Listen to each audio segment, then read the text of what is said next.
Which of the following is one dimensional motion. इन चार में से आपसे पूछ रहे हैं, एकदम सिंपल और बेसिक क्वेश्चन है कि वन डी मोशन कौन सा है। First, landing of an aircraft. Landing of an aircraft one D motion इसलिए नहीं है, आप समझो इस बात को। जैसे मान लीजिए ग्राउंड है और एयरक्राफ्ट लैंड कर रहा है, तो एयरक्राफ्ट शुरुआत में तो स्ट्रेट लाइन में आता है, उसके बाद फिर वो यहाँ से कर्व हो जाता है। ठीक, यहाँ से जो उसके आगे का मोशन होता है वो इस तरह से कर्व हो जाता है, कुछ इस तरह से। ठीक है, तो ये स्ट्रेट लाइन और फिर यहाँ से थोड़ा सा कर्व होके फिर ये नई स्ट्रेट लाइन बना लेता है। ये जो रनवे वाला पार्ट होता है वो एक नई स्ट्रेट लाइन होती है, और जो रनवे तक आता है वो एक दूसरी स्ट्रेट लाइन होती है, और बीच में थोड़ा सा मोशन क्या होता है, कर्व होता है। तो लैंडिंग ऑफ एन एयरक्राफ्ट जो है वो वन डायमेंशनल मोशन फिर नहीं है। ठीक, earth revolving around the sun obviously one dimensional motion नहीं है। Motion of wheels of a moving train obviously one dimensional motion नहीं है।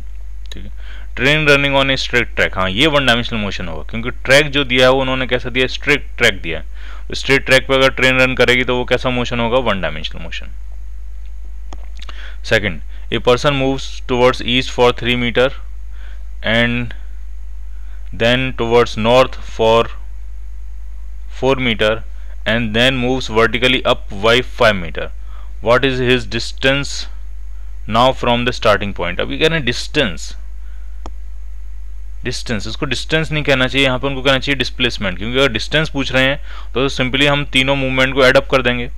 3 metre plus 4 metre plus 5 metre, that will be 12 metre. ठीक है, तो उनको कहना चाहिए what is his displacement from the starting point. तो ये 3 मीटर गया ईस्ट में, फिर 4 मीटर गया नॉर्थ में, और 5 मीटर फिर आया अपवर्ड। ठीक है, अपवर्ड इस प्लेन के, स्क्रीन के प्लेन के परपेंडिकुलर आउटवर्ड्स, स्क्रीन के प्लेन के परपेंडिकुलर आउटवर्ड्स। ठीक है, तो ये तीनों डायमेंशन हो गई, ये एक्स हो गई, ये वाई हो गई और वो जेड हो गई। तो नेट जो डिस्प्लेसमेंट आएगा वो आपका आ जाएगा √(x² plus y² plus z², अगर तीनों डायमेंशन में मूवमेंट हो रहा है। तो ये बन गया √3 का स्क्वायर, 9 4 का स्क्वायर, 16 5 का स्क्वायर, 25। तो ये हो जाएगा √50 का मतलब हो गया 5√2। इतने मीटर जो है उसका डिस्प्लेसमेंट होगा from the starting point. A particle moves in a circle of radius r from a to b as shown in a figure. The distance covered by the particle, distance covered by the object, ये distance कितनी होगी AB। तो AB arc length आपसे पूछ रहे हैं कि ये जो AB है ये आर्क लेंथ कितनी होगी। तो AB आर्क लेंथ जो होती है angle into radius. Arc length आपसे पूछ रहे हैं, आर्क AB जो है उसकी लेंथ पूछ रहे हैं, तो वो हो जाएगा एंगल इंटू रेडियस। एंगल है आपका π/3 और रेडियस है r, so your answer will B A part.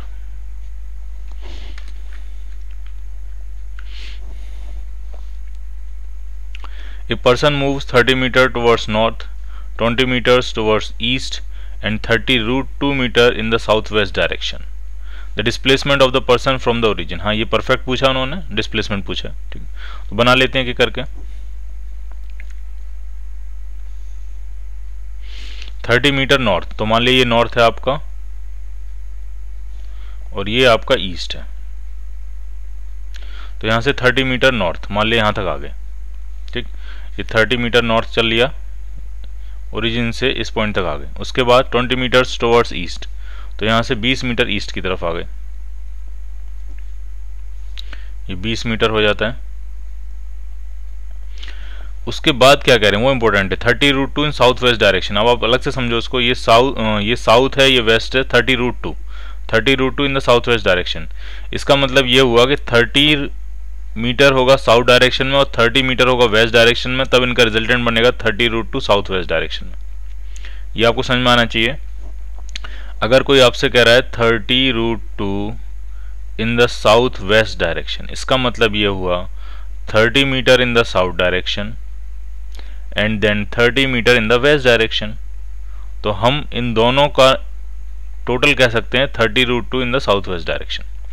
तो 30√2 बनाने के बजाय हम ये दोनों स्टेप्स उठाएंगे, पहले 30 मीटर साउथ फिर 30 मीटर वेस्ट, या पहले आप आ जाओ 30 मीटर वेस्ट फिर 30 मीटर साउथ, कुछ भी कर सकते हो आप। ठीक, तो अगर हम पहले 30 मीटर वेस्ट आ जाए, यहाँ से 30 मीटर वेस्ट आ जाएंगे तो हम यहाँ पहुँच जाएंगे 10 मीटर, क्योंकि 20 मीटर ऑलरेडी हम ईस्ट में जा चुके थे। अब 30 मीटर वेस्ट आ रहे हैं तो हम 10 मीटर इस तरफ आ जाएंगे वेस्ट की तरफ। और 30 मीटर साउथ अगर हमें जाना है, ऑब्वियसली हम पहले 30 मीटर नॉर्थ आ चुके हैं, अब हम 30 मीटर साउथ जाएंगे तो हम उसी लाइन पे वापस पहुंच जाएंगे। तो बेसिकली अब ओरिजिन से जो पार्टिकल होगा, जो ऑब्जेक्ट होगा, जो पर्सन होगा, वो ओरिजिन से वेस्ट की तरफ मिलेगा आपको कितने metre? Only 10 metres. So your answer will be 10 metre along west, C part. A aeroplane flies 400 metre north, 300 metre, ये साउथ लिखा है, और देन 200 मीटर अपवर्ड्स। ठीक है, अगर ये साउथ लिखा है तो हम उस हिसाब से कर लेते हैं, और या हो सकता है यहाँ पे ईस्ट लिखा हो, देख लेंगे चलो उसको, तो हम साउथ मान के कर लेते हैं फिर इसको। ठीक है, 300 मीटर साउथ, पहले एक प्लेन गया 400 मीटर नॉर्थ, फिर 300 मीटर साउथ आ गया, उसके बाद 1200 मीटर आया अपवर्ड। तो आप सीधी सी बात समझो, अगर कोई 400 मीटर नॉर्थ गया, फिर 300 मीटर वापस साउथ में लौट के आ गया, इसका मतलब ओवरऑल वो 100 मीटर ही तो नॉर्थ गया। 100 मीटर कहाँ गया? नॉर्थ की तरफ। ठीक, और उसके बाद 1200 मीटर जो आया अपवर्ड। अपवर्ड मतलब क्या हुआ? इस प्लेन के, स्क्रीन के प्लेन के परपेंडिकुलर आउटवर्ड्स। तो नेट डिस्प्लेसमेंट जो आएगा वो आ जाएगा 100 का स्क्वायर प्लस 1200 का स्क्वायर।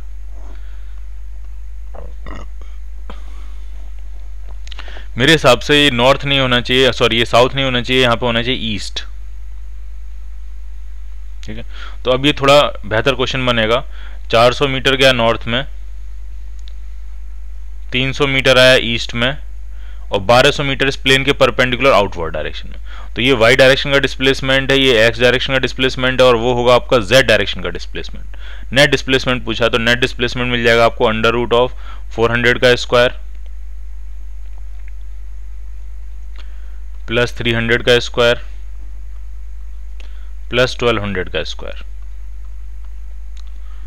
400 का और स्क्वायर प्लस 300 का स्क्वायर, इन दोनों का सम होता है 500 का स्क्वायर, और 500 का स्क्वायर प्लस 1200 के स्क्वायर का सम होगा 1300 का square. So your answer will be 1300 metres. तो ये क्वेश्चन थोड़ा सा करेक्ट कर लीजिए, यहाँ पे साउथ की जगह या तो ईस्ट लिख लीजिए या फिर वेस्ट लिख लीजिए। Clear? A wheel of radius 1 meter rolls forward half a revolution on the horizontal ground. The magnitude of the displacement of the point of a wheel initially in contact with the ground. आराम से समझो situation क्या है। जैसे मान लिया ये ground है और एक ये व्हील है। ठीक, अब ये व्हील जो है वो आगे की तरफ मूव कर रहा है, और यहाँ पे एक पॉइंट है जो कांटेक्ट में है ग्राउंड के साथ। मान लिया इस पॉइंट का नाम है ए। जब भी हाफ टर्न मार के आगे पहुंचेगा, तो पहले आप ये सोचो कितना आगे पहुंचेगा, और फिर आप ये सोचो कितना पॉइंट ऊपर कितना पहुंचेगा। इस तरह की सिचुएशन है। हाफ राउंड मारा है, हाफ राउंड मारा है, तो ये पॉइंट जो है वो एग्जैक्टली यहाँ टॉप मोस्ट पॉइंट पे पहुंच चुका होगा। फुल राउंड मार के ये पॉइंट वापस यहीं आ जाएगा। तो अगर हाफ राउंड मारा है, हाफ रिवॉल्यूशन कंप्लीट किया, तो पॉइंट ए कहाँ पहुंचेगा? पॉइंट ऊपर की तरफ पहुंचेगा, टॉप मोस्ट पॉइंट पे। तो ये बनेगा आपका पॉइंट ए। आगे कितना हो जाएगा? आगे कितना बढ़ जाएगा? आगे इसका सेंटर टू सेंटर डिस्टेंस कितनी आगे बढ़ जाएगी? तो हाफ राउंड में जो आगे बढ़ेगा वो होगा पाई आर। पूरे राउंड में जो आगे बढ़ता है वो 2 पाई आर होता है। तो आगे बढ़ेगा पाई आर, और ये पॉइंट ऊपर कितना पहुंचेगा? तो ऊपर ये पहुंचेगा 2r। 2r डिस्टेंस होगी डायमीटर के बराबर। तो आपसे डिस्प्लेसमेंट पूछ रहे हैं, इस पॉइंट ए का डिस्प्लेसमेंट कितना होगा? ये इनिशियल पॉइंट से फाइनल पॉइंट को मिलाने वाला वेक्टर। तो सिंपल है, जो इसका डिस्प्लेसमेंट होगा वो होगा under root of pi r का square, that means pi square r square, plus 2r का square, that means 4r square. तो ये आपका आ जाएगा, r आ जाएगा बाहर, और अंदर बचेगा under root of pi square plus 4।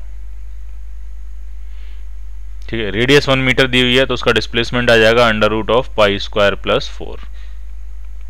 So your answer will be C part. Next, the 3 initial and final positions of a man on the x-axis are given. ठीक है, ये 3 है, इनमें से कोई एक इनिशियल मान सकते हो, कोई एक फाइनल मान सकते हो आप। ठीक है, कोई भी कॉम्बिनेशन चूज कर सकते हो। फर्स्ट सेकंड को इनिशियल फाइनल मान सकते हो, फर्स्ट और थर्ड को मान सकते हो, थर्ड और सेकंड को मान सकते हो। कुछ इस तरह की सिचुएशन है। Which pair give the negative displacement? नहीं, इस तरह से नहीं है। पार्टिकल एक्स एक्सिस पे मूव कर रहा है, वाई कोऑर्डिनेट नहीं है उसके पास, सिर्फ एक्स एक्सिस पे मूव कर रहा है। तो ये जो होगी ये 8 मीटर ये इनिशियल पोजीशन होगी और 7 मीटर ये फाइनल पोजीशन होगी। ये 7 मीटर ये इनिशियल पोजीशन होगी, -3 मीटर ये फाइनल पोजीशन होगी। ठीक है, ये -7 मीटर इनिशियल पोजीशन होगी और ये 3 मीटर ये फाइनल पोजीशन होगी। तो नेगेटिव डिस्प्लेसमेंट पूछ रहे हैं, किसमें नेगेटिव डिस्प्लेसमेंट होगा? तो ऑब्वियस सी बात है पहले वाले में नहीं होगा, क्योंकि आप -8 से 7 की तरफ आ रहे हो तो पॉजिटिव की तरफ आ रहे हो, पॉजिटिव डिस्प्लेसमेंट हुआ, पहला आंसर नहीं बनेगा।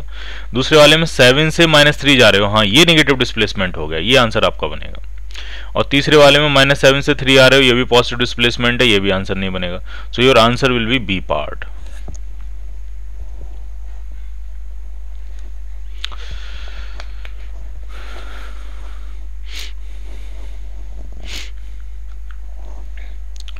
A particle moves along a circular path of radius r.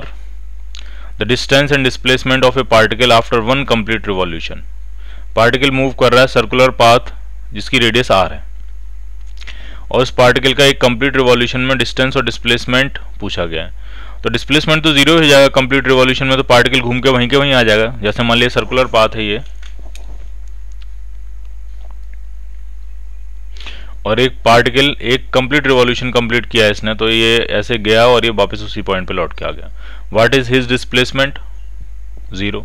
और डिस्टेंस कितनी ट्रेवल करी? 2πr। So your answer will be B part.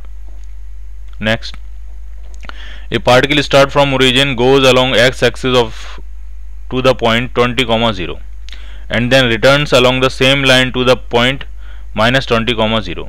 The distance and the displacement of the particle during the trip. समझिए क्या situation है। Particle है आपका 20,0 पे, नहीं ओरिजिन से स्टार्ट कर रहा है, 0,0 से स्टार्ट कर रहा है।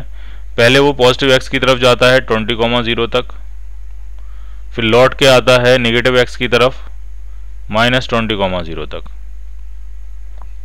ठीक है, और आपसे इसका डिस्टेंस और डिस्प्लेसमेंट पूछा गया, तो आराम से समझिए आप। ये 20 मीटर आगे गया, फिर 20 मीटर पीछे आया, फिर और 20 मीटर पीछे आ गया, यानी जो डिस्टेंस ट्रेवल करी वो 60 मीटर ट्रेवल करी। Distance will be 60 metre. और डिस्प्लेसमेंट तो ये है इसकी इनिशियल पोजीशन, ये है इसकी फाइनल पोजीशन, और डिस्प्लेसमेंट फाइनल पोजीशन को इनिशियल पोजीशन से मिलाने वाला वेक्टर होता है जो कि -20 i कैप बन जाएगा। डिस्प्लेसमेंट होगा -20 i कैप और डिस्टेंस होगा 60 metre. So your answer will be D part. The numerical ratio of displacement to the distance covered. Displacement और डिस्टेंस, तो डिस्टेंस जो होती है वो हमेशा या तो डिस्प्लेसमेंट से ज़्यादा होगी, डिस्प्लेसमेंट के मैग्नीट्यूड से ज़्यादा होगी, या फिर डिस्प्लेसमेंट के मैग्नीट्यूड के बराबर होगी। तो जब भी आप डिस्प्लेसमेंट इज टू डिस्टेंस करेंगे, that ratio will come always come less than equal to 1, less than equal to और less than 1, because distance is always either greater than or equal to displacement of magnitude. A car has to cover a distance of 60 kilometer. If half of the total time is travels with a speed of 80 km per hour and rest half of the time is speed become 40 km per hour, what is the average speed? ठीक, तो आराम समझिए, अगर कुछ distance आपको travel करनी है और आधे टाइम तक पार्टिकल चला है v1 की स्पीड से और रिमेनिंग आधे टाइम तक चला है वो v2 की स्पीड से, तो जो एवरेज स्पीड आती है, अगर टाइम बराबर डिवाइडेड है तो एवरेज स्पीड आती है v1 + v2/2। अगर 3 इक्वल इंटरवल में अगर वो ट्रेवल कर रहा हो, पहले इक्वल इंटरवल में चला हो v1 की स्पीड से, दूसरे सेम इंटरवल में चला हो v2 की स्पीड से, और तीसरे सेम इंटरवल में चला हो v3 की स्पीड से, तो जो एवरेज स्पीड आती है वो आती है v1 + v2 + v3/3। इसमें 2 आएगा क्योंकि 2 हैं तो यहाँ पे 2 आएगा, 3 होते तो 3 आता, 4 होते तो 4 आ जाता। इस तरह से अगर n इक्वल पार्ट्स में है, ये जनरल फॉर्मूला है, n इक्वल पार्ट्स में है, तो n इक्वल पार्ट्स मतलब n इक्वल टाइम इंटरवल्स में है, पार्ट्स नहीं कहना चाहिए। अगर कोई डिस्टेंस एक पार्टिकल ट्रेवल करता है इन n equal time intervals, first time interval में वो चला v1 से, दूसरे में चला v2 से, इसी तरह से nth वाले में चला vn से, तो उसकी जो एवरेज आ जाएगी वो आ जाएगी समेशन vi। इसका मतलब है v1 + v2 + v3 + v4 जोड़ते चले जाओ अपॉन n, और i कहाँ से 1 से लेकर आपका n तक। ठीक, तो इसमें जो आंसर बनेगा वो बनेगा 80 + 40/2, that means 60 km/h। Next, during the first 18 minute of 60 minute trip the car has an average speed of 11 meter per second. What should be the average speed of the remaining 42 minutes so that the car is having an average speed of 21 meter per second for the entire trip? आराम समझिए, 60 minute की trip है पूरी, तो पहले 18 minute तक वो उसकी स्पीड रही है, एवरेज स्पीड रही है 11 मीटर पर सेकेंड। तो रिमेनिंग 42 मिनट तक वो कितनी स्पीड से चले ये पूछ रहे हैं आपसे, ताकि पूरे मोशन की, पूरे जर्नी की, पूरी ट्रिप की एवरेज स्पीड आपकी 21 मीटर पर सेकेंड हो जाए। ठीक, तो एवरेज जो होती है वो होती है total displacement upon total time. तो पहले 18 मिनट में कितना डिस्प्लेसमेंट लिया होगा, तो 18 मिनट को पहले सेकेंड में कन्वर्ट करते हैं और फिर स्पीड से मल्टीप्लाई कर लेते हैं, प्लस दूसरे 42 मिनट में कितनी डिस्टेंस ट्रेवल करी होगी, तो मिनट को पहले सेकंड में कन्वर्ट किया और फिर उसकी स्पीड ही तो हमें फाइंड करनी है, v से मल्टीप्लाई कर लिया, अपॉन टोटल टाइम कितना लगा, टोटल टाइम लगा 60 मिनट्स, मिनट्स को हम किस में कन्वर्ट करेंगे, सेकंड्स में। तो ये आपकी एवरेज स्पीड, और एवरेज स्पीड को कितना पुट करना है आपने, 21।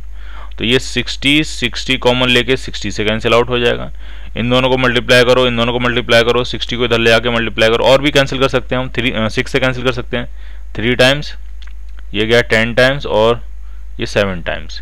तो इधर आपका आ गया 33 plus 7v is equal to 210। तो 7v इज इक्वल टू आ गया 210 माइनस 33। ठीक है, अगर v निकालना है तो इसको हम क्या करेंगे, इसको हम 7 से डिवाइड कर देंगे। ठीक, तो अगर हम 7 को इससे डिवाइड कर दें तो ये आ जाएगा एग्जैक्ट 30, माइनस 7 को इससे डिवाइड करेंगे तो ये 4 पॉइंट समथिंग आ जाएगा, 4 point something. That means your answer will be 25 point something, so you will get an answer of A part.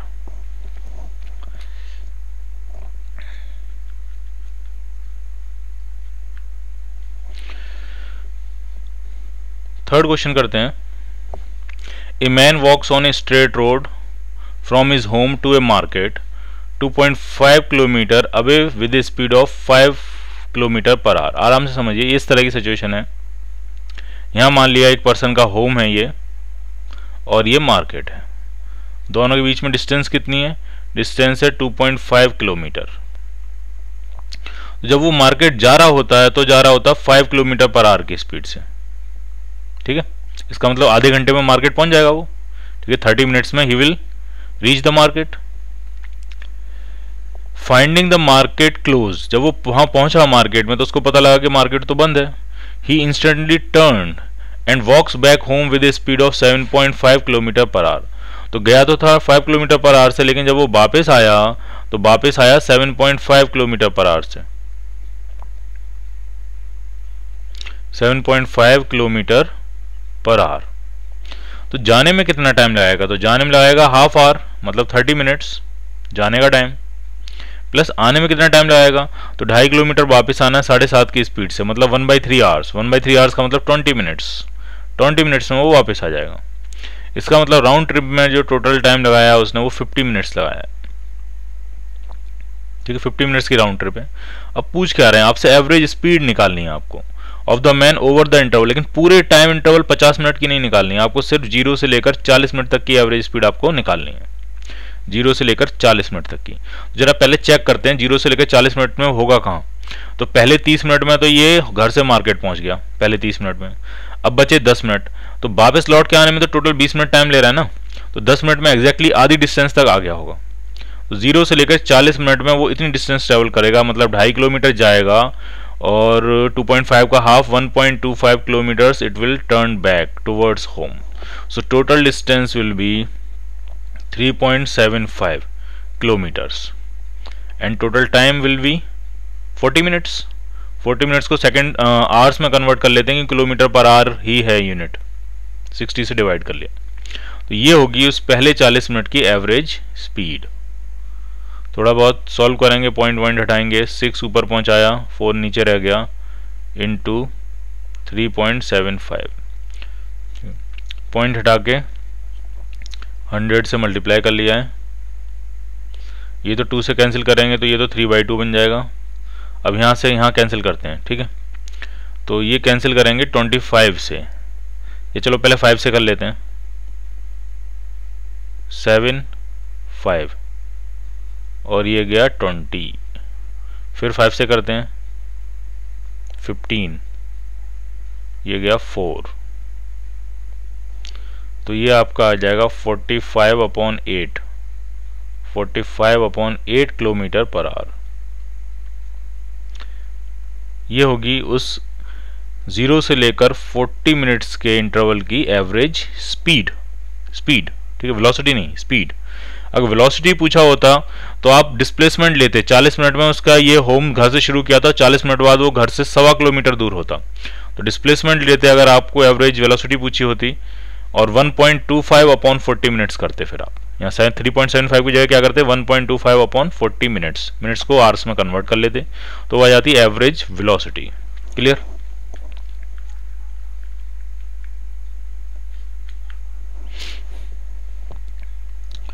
A particle is constrained to move on a straight line path. It returns to the starting point after 10 seconds. The total distance covered by the particle during this time is 30 meter. Which of the following statement about the motion of particle is true? ठीक है, एक straight line में move कर रहा है वो, तो straight line में जाएगा और स्ट्रेट लाइन में ही वापस आएगा। ठीक है, वापस आने में टोटल टाइम जो लगता है वो 10 सेकंड का टाइम लगता है आने और जाने में, और टोटल डिस्टेंस जो ट्रेवल कर रहा है वो है 30 मीटर। ठीक, अब इसमें आपसे कुछ चीजें पूछ रहे हैं कि कौन सी चीज ट्रू होगी। First, the displacement of the particle is 0। बिल्कुल ठीक है, क्योंकि जब वो अगर वापस ही आ गया, उसी पॉइंट पे वापस ही आ गया, तो डिस्प्लेसमेंट क्या होगा, 0 होगा। The average speed of the particle, average speed निकालनी है तो distance upon time, that means 30/10, that means 3 metre per second. तो एवरेज स्पीड जो होगी वो 3 मीटर पर सेकेंड होगी। Displacement of the particle is 30 metre, displacement 30 नहीं है, डिस्प्लेसमेंट 0 है, डिस्टेंस 30 मीटर है, तो ये गलत हो गया। तो आपका आंसर बनेगा बोथ ए एंड बी दोनों करेक्ट हैं आपके।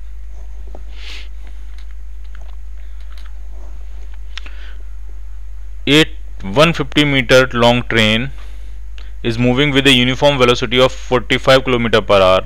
The time taken by the train to cross the bridge of 850 meter. आराम से समझो, मान लिया एक ब्रिज है,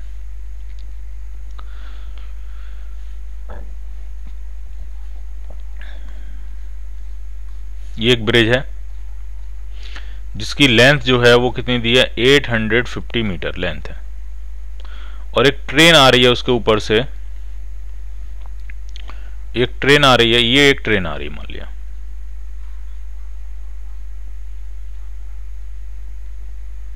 ये ट्रेन आ रही।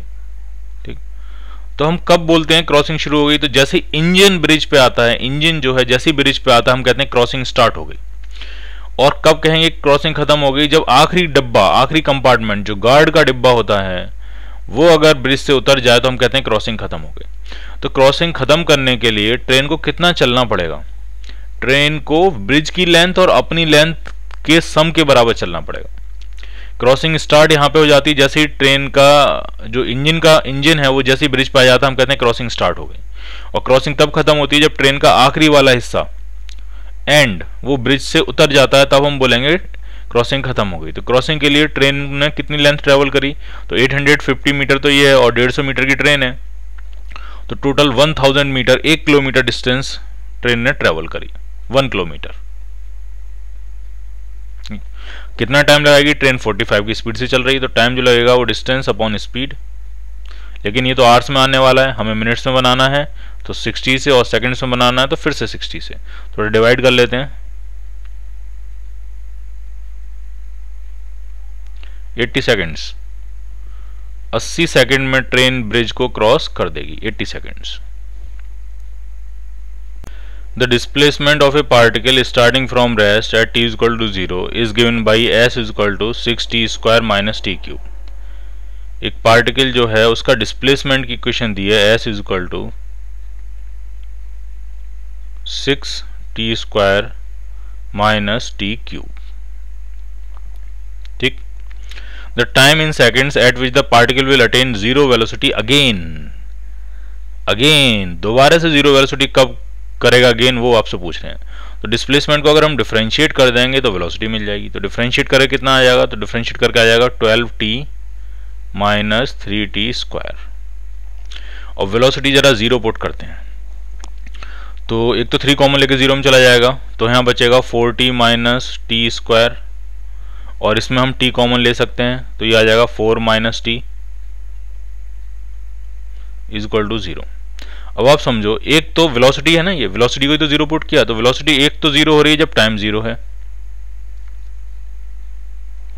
और दोबारा वेलोसिटी तब जीरो हो रही है जब टाइम कितना है आपका 4 सेकेंड्स है। ठीक है, टाइम जीरो है तब भी वेलोसिटी जीरो हो रही है, टाइम 4 सेकेंड है तब भी वेलोसिटी क्या हो रही है, जीरो हो रही है। ठीक, तो दोबारा से वेलोसिटी कब जीरो हो रही है, at 4 second. So your answer will be B part.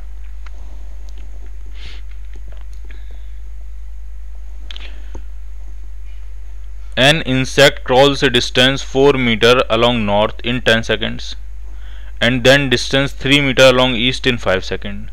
The average velocity 10 second में 4 मीटर तो ये गया नॉर्थ, और फिर 3 मीटर आया ईस्ट, तो टोटल जो इसका डिस्प्लेसमेंट बना वो 5 मीटर बना। 5 मीटर तो बन गया डिस्प्लेसमेंट, लेकिन टाइम कितना लगा, तो पहले मोशन में इसने 10 सेकंड लगाए थे, दूसरे मोशन में इसने 5 सेकंड लगाए थे, तो टोटल 15 सेकंड टाइम बना। टोटल जो टाइम मिला वो कितना मिला, 15 सेकंड। ठीक है, और डिस्प्लेसमेंट कितना लिया, 5 मीटर। तो average velocity displacement upon time 5/15, that means 1/3 metre per second. C part.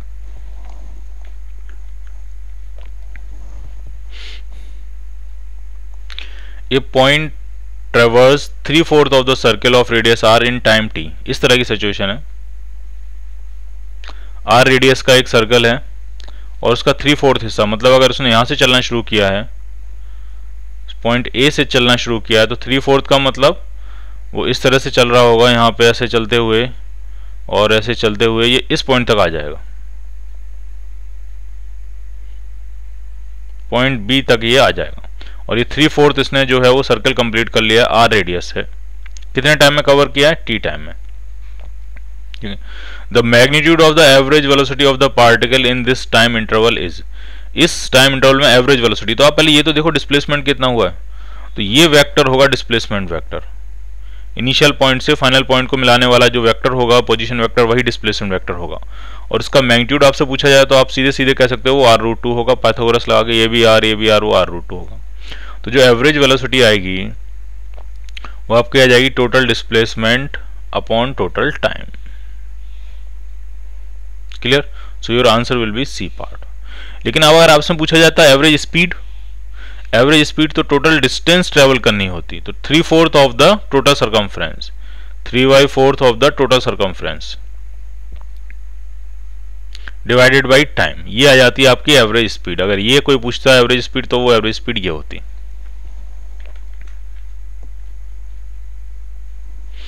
9th,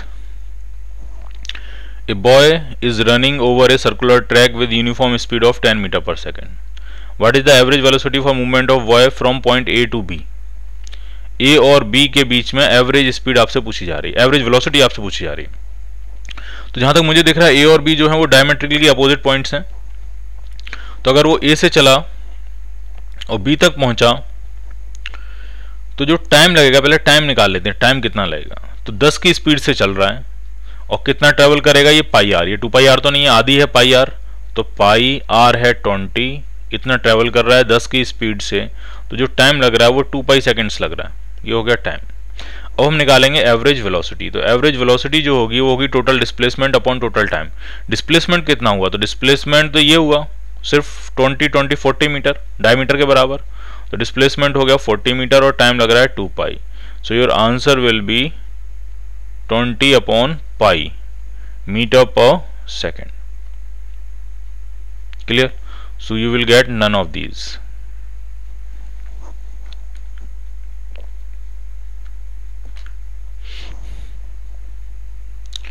The displacement x of an object is given as a function of time. Object का displacement as a function of time given है आपको 2t plus 3t²। The instantaneous velocity पूछ रहे हैं 2 second में, तो instantaneous velocity के लिए क्या बहुत ही सिंपल है, इसको डिफरेंशिएट कर दो, इंस्टेंटेनियस वेलोसिटी मिल जाएगी dx/dt। तो ये आपका आ जाएगा 2 + 6t। ठीक है, t की वैल्यू 2 सेकंड्स पुट करते हैं, 2 सेकंड पे पूछी गई है आपको इंस्टेंटेनियस वेलोसिटी, तो वो आपको मिल जाएगी 14 metre per second. So you will get an answer of B part. Acceleration of a particle changes when. Acceleration particle का कब बदलता है? एक्सेलरेशन पार्टिकल का तब बदलता है जब उसकी वेलोसिटी बदलती है। अब वेलोसिटी बदलने के दोनों तरीके हैं, वेलोसिटी आप मैग्नीट्यूड बदल के भी बदल सकते हो, वेलोसिटी आप डायरेक्शन बदल के भी बदल सकते हो। अगर यूनिफॉर्म सर्कुलर मोशन है तो उसमें वेलोसिटी बदल रही होती है सिर्फ डायरेक्शन बदलने से, न कि मैग्नीट्यूड बदलने से। ठीक है, और अगर स्ट्रेट लाइन मोशन में अगर वेलोसिटी बदल रही है तो वो बदलती है मैग्नीट्यूड बदलने से। ठीक है, तो आप कैसे भी बदल सकते हो वेलोसिटी, आप चाहो तो डायरेक्शन बदल के भी बदल सकते हो और आप चाहो तो मैग्नीट्यूड बदल के भी बदल सकते हो। दोनों तरीके हैं वेलोसिटी बदलने के और दोनों से ही एक्सेलरेशन प्रोड्यूस होता है। So you will get an answer of C part. You can change the direction और you can change the magnitude. In both the cases you will have an accelerated motion. If a particle moves with an acceleration then which of the following can remain constant. Can remain, can हो सकती है constant.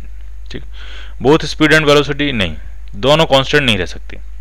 Neither speed and velocity, ऐसा हो सकता है, ऐसा हो सकता है कि ना स्पीड कांस्टेंट हो ना वेलोसिटी कांस्टेंट हो तो पार्टिकल का एक्सेलरेटेड मोशन होगा। ओनली द वेलोसिटी नहीं, वेलोसिटी कांस्टेंट रहेगी फिर एक्सेलरेटेड मोशन का होगा। ओनली द स्पीड, हाँ ये हो सकता है कि स्पीड कांस्टेंट रहे और मोशन कैसा हो, एक्सेलरेटेड मोशन हो। तो you will get an answer of B part as well as D part, क्योंकि पूछ रहे हैं कैसा हो सकता है, कैन रिमेन कांस्टेंट, क्या कांस्टेंट रह सकते हैं। तो ना स्पीड कांस्टेंट हो ना वेलोसिटी कांस्टेंट हो, आपका मोशन एक्सेलरेटेड होगा, बिल्कुल ठीक है। और ओनली अगर स्पीड कांस्टेंट है तब भी ऐसी सिचुएशन बन सकती है जिसमें मोशन कैसा हो, एक्सेलरेटेड मोशन हो। For example uniform circular motion.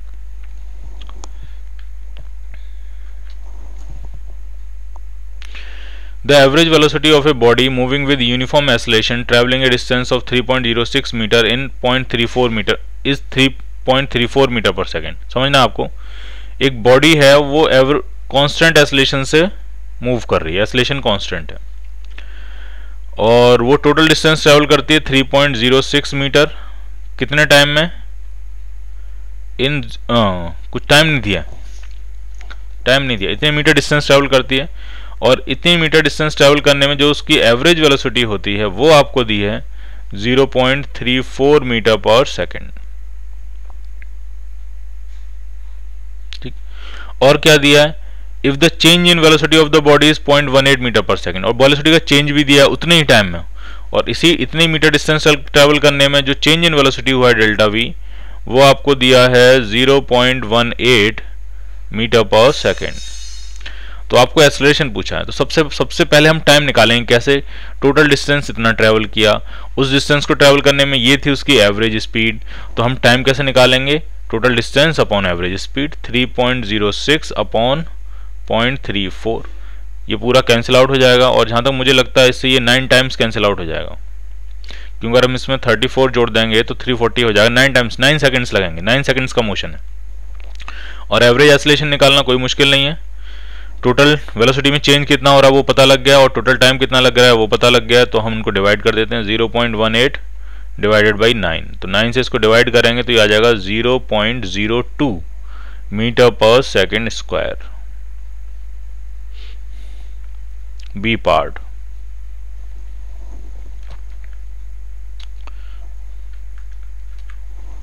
Fourth, the displacement x of a particle at time t along a straight line is given by x is equal to alpha minus beta t plus gamma t square। Font काफ़ी छोटा हो गया ये, x is equal to मैं अलग से लिख रहा हूँ, ये दिया displacement alpha minus beta T plus gamma T square. Acceleration पूछ रहे हैं तो 2 बार डिफरेंशिएट करो एक्सेलरेशन मिल जाएगा, एक बार डिफरेंशिएट किया वेलोसिटी मिलेगी, क्या मिलेगी, minus beta plus 2 gamma T, एक बार और डिफरेंशिएट कर दो तो एक्सेलरेशन मिल जाएगा, तो क्या मिलेगा 2 गामा जो होगा प्लस 2 गामा जो होगा वो क्या होगा इसका acceleration. So you will get an answer of C part. A car travelling with a velocity of 80 kilometre per hour slows down to 44 kilometre per hour in 15 second. The retardation, जब उन्होंने खुद ही कह दिया अपने मुंह से रिटार्डेशन, तो हम माइनस लगा के आंसर नहीं देंगे, ठीक है। एक्सेलरेशन अगर हम निकालें तो वो होता है change in velocity upon total time, जो भी टाइम लग रहा है। वेल चेंज इन वेलोसिटी का मतलब फाइनल माइनस इनिशियल। फाइनल है 44, इनिशियल थी 80 और टाइम लग रहा है 15 सेकेंड। अब ये तो है किलोमीटर पर आवर में और ये है सेकेंड में, और आंसर चाहिए मीटर पर सेकेंड में। तो हम क्या करेंगे, मैं अलग से लिख रहा हूँ, आप समझो। पहले ये चेंज इन वेलोसिटी आपने लिखा है किलोमीटर पर आवर का, इसको आप मीटर पर सेकंड में कन्वर्ट कर लो। तो किससे मल्टीप्लाई करेंगे, 5/18 से। मीटर पर सेकंड से मल्टीप्लाई कर लिया। अब आप टाइम सेकंड्स में डाल के डिवाइड कर दो इसको। तो ये आपका बनने वाला माइनस, ऊपर आएगा 36 इंटू 5/18 इंटू 15। तो ये 2 टाइम्स जाएगा, ये 5 से जाएगा 3 टाइम्स, तो 2/3 मतलब 0.67। माइनस मतलब it will show the motion is retarded motion. तो उन्होंने खुद ही बोला है कि रिटार्डेशन बता दो, तो हम तो सिर्फ अब क्या बताएंगे उनको, मैग्नीट्यूड। रिटार्डेशन वो अपने मुंह से कह रहे हैं। तो your answer will B A part. A body is moving with velocity 30 meter per second towards east. After 10 seconds, its velocity become 40 meter per second towards north. आराम से समझना क्या हो रहा है यहाँ पे। एक बॉडी ईस्ट की तरफ मूव कर रही थी 30 मीटर पर सेकंड से, और 10 सेकंड के बाद उसकी वेलोसिटी हो जाती नॉर्थ की तरफ 40 मीटर पर सेकंड। यानी इनिशियल वेलोसिटी होगी 30 आई कैप और फाइनल वेलोसिटी होगी 40 जे कैप। और कितने टाइम में हुआ ये ट्रांसफॉर्मेशन, 10 सेकंड्स में। और आपसे पूछ रहे हैं आपको एवरेज एक्सेलरेशन बताना है। तो जो एवरेज एक्सेलरेशन होगा वो होगा change in velocity upon total time.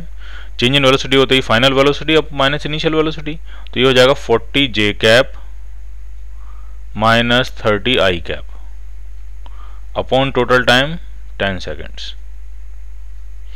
तो जब आप डिवाइड करोगे तो ये आपका आ जाएगा 4 जे कैप माइनस 3 आई कैप। ये आएगा आपका एवरेज एक्सेलरेशन। और अगर आपको इसका मैग्नीट्यूड चाहिए, उन्होंने मैग्नीट्यूड ही पूछे, तो 4 और 3 का मैग्नीट्यूड कितना आ जाता है, 5। तो answer will be 5 metre per second square. ये होगा एवरेज एक्सेलरेशन, सी पार्ट।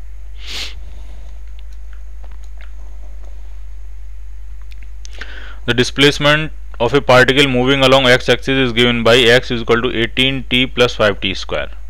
जो डिस्प्लेसमेंट दिया आपको x is equal to वो दिया 18t प्लस 5t स्क्वायर, ये हो गया डिस्प्लेसमेंट। एवरेज एक्सेलरेशन पूछ रहे हैं कितने टाइम में, 2 सेकंड से लेकर 4 सेकंड में, ठीक है। तो एवरेज एक्सेलरेशन के लिए हमें पहले वेलोसिटी निकालनी पड़ेगी, तो इसको डिफरेंशिएट करके वेलोसिटी निकालते हैं। वेलोसिटी मिलेगी आपकी 18 प्लस 10t।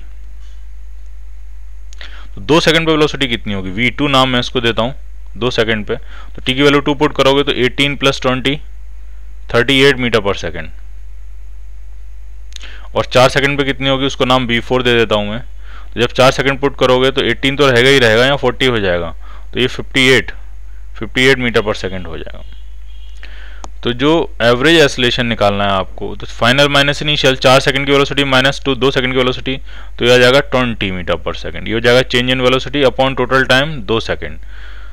तो आपका एवरेज एक्सेलरेशन आ गया 10 मीटर पर सेकंड स्क्वायर,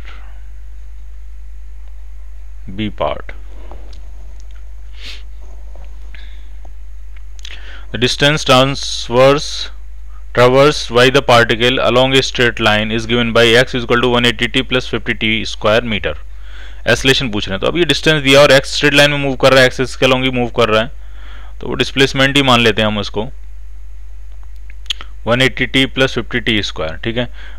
पलटेगा वो है नहीं, कभी कोई नेगेटिव टर्म है नहीं, और एक्स एक्सिस के अलॉन्ग मूव कर रहा है, तो यूनिडायरेक्शनल स्ट्रेट लाइन मोशन हुआ, तो जिसमें डिस्प्लेसमेंट और डिस्टेंस के मैग्नीट्यूड सब कुछ सेम ही रहेंगे। तो इसको 2 बार डिफरेंशिएट करके एक्सेलरेशन मिल जाएगा। एक बार डिफरेंशिएट करोगे तो वेलोसिटी मिलेगी, वेलोसिटी आपकी आ जाएगी 180 प्लस 100t। एक बार और डिफरेंशिएट कर दोगे तो एक्सेलरेशन आ जाएगा, एक्सेलरेशन आपका आ गया 100 metre per second square, simple. 9th, displacement of a particle moving along X axis. ये सेम क्वेश्चन आ गया वापस, बट इसमें इंस्टेंटेनियस एक्सेलरेशन पूछा, यानी इसको 2 बार डिफरेंशिएट हमें करना पड़ेगा। तो यहाँ देखिए आप इसको, x इज इक्वल टू दिया आपका 18t प्लस 5t स्क्वायर। एक बार डिफरेंशिएट करके वेलोसिटी निकालेंगे तो आ जाएगी 18 प्लस 10t और एक बार और डिफरेंशिएट करेंगे तो एक्सेलरेशन निकालेंगे तो आ जाएगा आपका 10 metre per second square.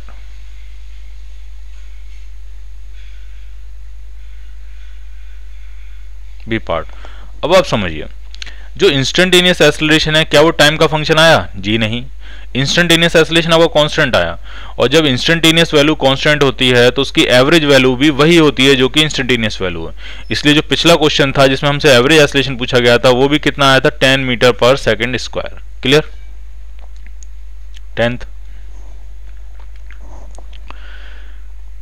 A particle's velocity changes from 2i cap plus 3j cap to 2i cap minus 3j cap in 2 seconds. Acceleration पूछा है, simple acceleration, final minus initial upon total time. Final velocity है 2i minus 3j, ये final velocity है, minus initial velocity कितनी है? Initial velocity है 2i plus 3j, upon total time कितना लग रहा है? 2 second.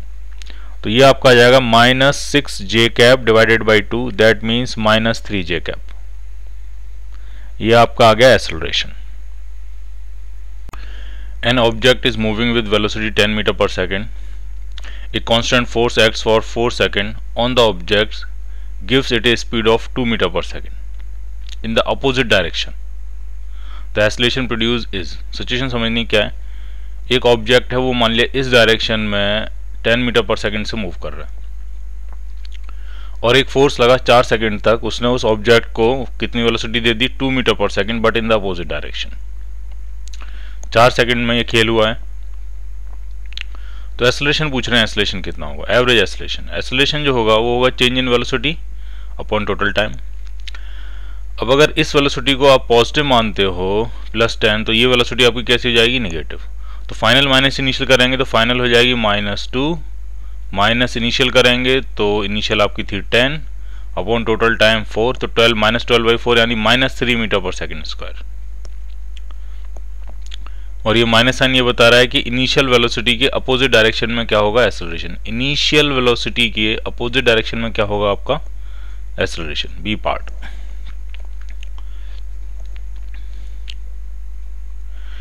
Velocity of a body moving along a straight line with uniform acceleration reduces by 3/4 of its initial value in time t0। आराम से समझना हो क्या रहे हैं यहाँ पे।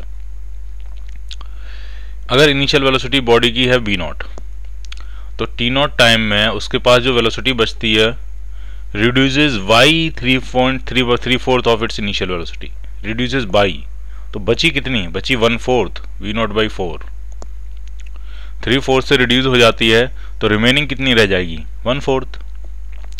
अगर यहाँ लिखा होता रिड्यूसेस टू, तो 3/4 तक कम हो जाती, यानी v0 से वो 3/4 v0 हो जाती, तो 2 और बाई का खेल है। पूछ रहे हैं the total time of the motion of the body till the velocity become 0। पूछ रहे हैं कितने टाइम में वो 0 हो जाएगी? टोटल टाइम ऑफ मोशन पूछ रहे हैं, तो यहाँ से पहले हम रिटार्डेशन फाइंड कर लेते हैं। ठीक,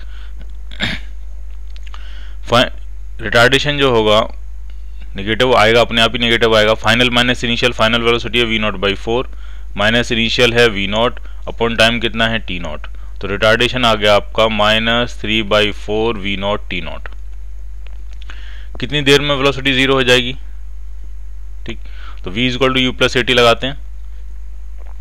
फाइनल वेलोसिटी आप चाहते हो 0, इनिशियल है आपकी v0, रिटार्डेशन है -3/4 v0 upon t0 into time t। तो जो टाइम t आ रहा है आपका वो आ जाएगा 4t0/3। टोटल टाइम ये होगा, इतने टाइम में वो रेस्ट में आ जाएगा। ये part. The distance travelled by a particle is proportional to the square of time. जो पार्टिकल डिस्टेंस ट्रेवल कर रहा है वो is proportional to the square of time, time के स्क्वायर के प्रोपोर्शनल है। ठीक है, समझो जरा क्या है। मान लिया डिस्टेंस कह दिया मैंने s है और वो t स्क्वायर के प्रोपोर्शनल है, तो पार्टिकल कैसे ट्रेवल कर रहा होगा? मैं ये मान के चल रहा हूँ वो स्ट्रेट लाइन मोशन है। ठीक है, मैं ये मान के चल रहा हूँ वो मोशन कैसा है? Straight line. इनको कहना चाहिए या फिर यहाँ कहना चाहिए उनको कि 1 डायमेंशनल मोशन है। तो डिस्टेंस का अगर हम एक बार डिफरेंशिएट करेंगे तो वेलोसिटी मिल जाएगी या ये आपको स्पीड मिल जाएगी, बट एक 1 डायमेंशनल मोशन है तो डिस्टेंस टाइम के साथ बढ़ती ही चली जा रही है, बढ़ती ही चली जा रही है, ठीक है। वो कभी टर्न बैक नहीं करेगा, वो चलता ही चला जाएगा। तो v आ जाएगा आपका इज प्रोपोर्शनल टू t। इसको डिफरेंशिएट करेंगे तो 2t आएगा, मतलब टाइम के प्रोपोर्शनल आ जाएगा। एक बार फिर डिफरेंशिएट करेंगे तो एक्सेलरेशन आ जाएगा और वो कांस्टेंट आ जाएगा, ठीक है, उसमें कोई टाइम नहीं आएगा। तो वो यूनिफॉर्म एक्सेलरेशन से मूव कर रहा होगा पार्टिकल। बट ये क्वेश्चन थोड़ा सा वीक है। वीक इसलिए क्योंकि उन्होंने कहा नहीं है स्ट्रेट लाइन मोशन है। अगर वो घूम गया हो इस तरह से, ठीक है, फिर मुश्किल हो जाएगी, फिर एक्सेलरेशन यूनिफॉर्म नहीं रहेगा, एक्सेलरेशन जो है वो वेरिएबल हो जाएगा। तो इसमें हमें कहना चाहिए कि मोशन जो है वो आपका स्ट्रेट लाइन यूनिडायरेक्शनल मोशन है, straight line and unidirectional. Unidirectional यहाँ से भी समझ में आ जा रही है। अगर डायरेक्शन वो बदले तो बदलने के लिए एक मूवमेंट पे वेलोसिटी को जीरो करना पड़ता है, जैसा कि यहाँ से पॉसिबल नहीं है। यहाँ से लग रहा है कि यहाँ से साफ पता लग रहा है कि वेलोसिटी जो है वो टाइम के साथ बढ़ती जाएगी, बढ़ती जाएगी, बढ़ती जाएगी और बढ़ती ही चली जाएगी। फिर भी सेफ साइड यहाँ लिख लेते हैं straight line and unidirectional motion. अब ये क्वेश्चन परफेक्ट हुआ। The displacement of a body in 8 seconds starting from rest with an acceleration of 20 metre per second square is. 8 second में डिस्प्लेसमेंट पूछा तो क्वेश्चन लगा देते हैं s equal to ut plus half at square. u तो zero ही है, rest से स्टार्ट कर रहा है तो सिर्फ हाफ at स्क्वायर आएगा। एक्सेलरेशन है 20 और 8 का स्क्वायर 64, तो ये आ जाएगा 640 सेंटीमीटर। C part.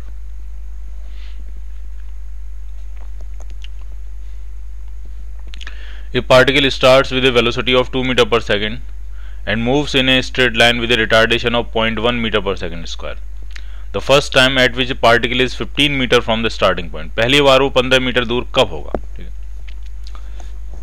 तो आप समझो जरा मोशन कैसा होगा इसका। ओरिजिन से स्टार्ट कर रहा है, मान लिया मैंने कि कहां से स्टार्ट कर रहा है, ओरिजिन से स्टार्ट कर रहा है और वेलोसिटी है उसकी 2 मीटर पर सेकेंड और रिटार्डेशन है 0.1। तो ये आगे की तरफ जाएगा, जाता जाएगा, जाता जाएगा, इसकी स्पीड कम होती जाएगी, कम होती जाएगी और फाइनली एक मोमेंट के लिए रेस्ट में आएगा और ये फिर वापस आ जाएगा। तो मैक्सिमम से मैक्सिमम डिस्टेंस कितनी ट्रेवल करेगा जरा वो फाइंड करें जरा। तो एस इक्वल टू होता है u square upon 2a stopping distance, 2 का स्क्वायर हो जाएगा 4 अपॉन 2 इंटू ए कितना है 0.1, पॉइंट हटाएंगे 0 बढ़ाएंगे 20 मीटर, मैक्सिमम से मैक्सिमम 20 मीटर जाएगा ये, ठीक। तो 20 मीटर पे जाके फिर लौट के आएगा। तो ये 15 मीटर जो डिस्टेंस होगी, 15 मीटर जो डिस्टेंस होगी उस पर ये 2 बार होगा, एक बार जाते टाइम होगा और एक बार आते टाइम होगा। तो क्वाड्रेटिक इक्वेशन बनेगी, 2 रूट्स निकाल ले जाएंगे और 2 रूट में जो छोटा वाला रूट होगा वही आपका आंसर बन जाएगा, ठीक। हम हिट एंड ट्रायल से भी कर सकते हैं, वो भी ज़्यादा आसान है। स्टॉपिंग टाइम कितना होगा, स्टॉपिंग टाइम होता है u अपॉन ए। u है आपका 2 और a कितना है 0.1, यानी 20 सेकंड में ये पहुंचेगा। तो ऑब्वियसली 15 मीटर तो 20 सेकंड से पहले ही आ गया होगा, तो 20 सेकंड से जो छोटा आंसर होगा वही आंसर मिल जाएगा। सो your answer will B A part. अब अगर आपको क्रॉस वेरीफाई करना है तो आप क्रॉस वेरीफाई भी कर सकते हैं। 10 सेकंड्स पे देख लेते हैं कहाँ पे होगा वो। तो इक्वेशन बना लेते हैं, s equal to ut plus half at square. तो 2 इंटू 10 माइनस हाफ ए कितना है 0.1 और 10 का स्क्वायर करेंगे तो आ जाएगा ये 100। तो एक पॉइंट से एक जीरो हो गया, इधर बचा 5, इधर है 20 माइनस 5 15, परफेक्ट। 10 सेकंड पे वो 15 मीटर डिस्टेंस पे होगा, ठीक। वरना हम क्वाड्रेटिक बनाते फिर उसको सॉल्व करते, 2 रूट्स आते, वो थोड़ा लंबा काम था, इससे ये फटाफट हो गया। 6th, a particle starts from rest, accelerates at 2 meter per second square for 10 seconds and then goes for constant speed for 30 seconds and then deaccelerate at 4 meter per second square till it stops after next, what is the distance traveled by it। Rest से start कर रहा है, accelerate कर रहा है 10 second तक, उसके बाद कांस्टेंट स्पीड से जा रहा है और फिर डी एक्सेलरेट कर रहा है जब तक कि वो रुक नहीं जाता। ये आफ्टर नेक्स्ट कुछ अजीब सा है। टोटल डिस्टेंस पूछिए कितनी डिस्टेंस ट्रेवल करेगा वो, ठीक। तो जरा देखते हैं सिचुएशन क्या है। इनिशियल वेलोसिटी 0, 10 सेकंड तक उसने एक्सेलरेट किया 2 मीटर पर सेकंड स्क्वायर से।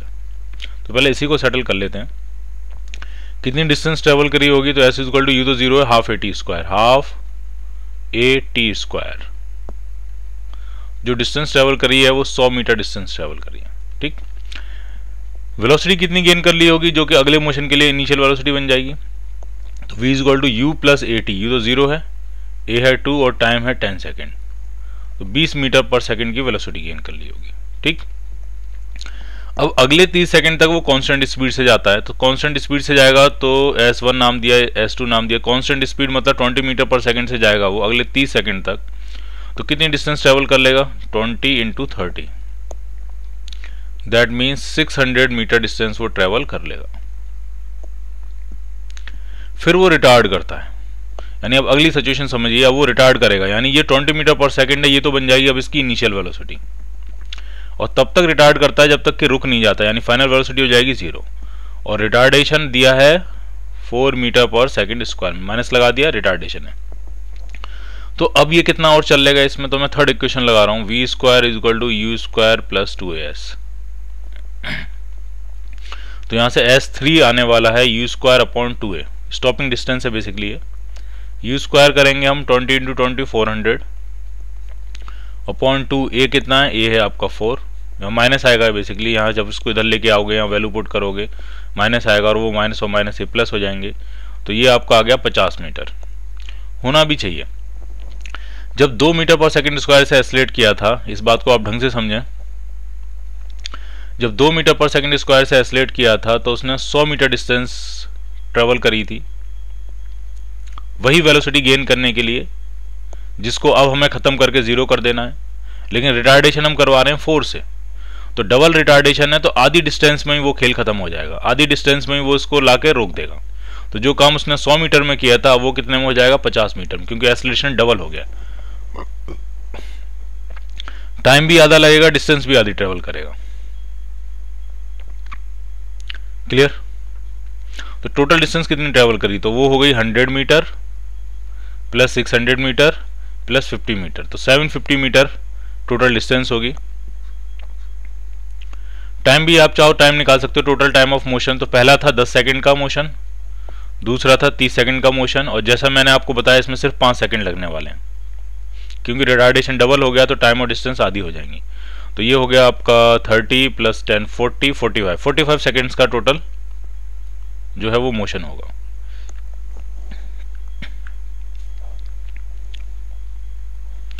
The motion of a particle is described by the equation v is equal to at.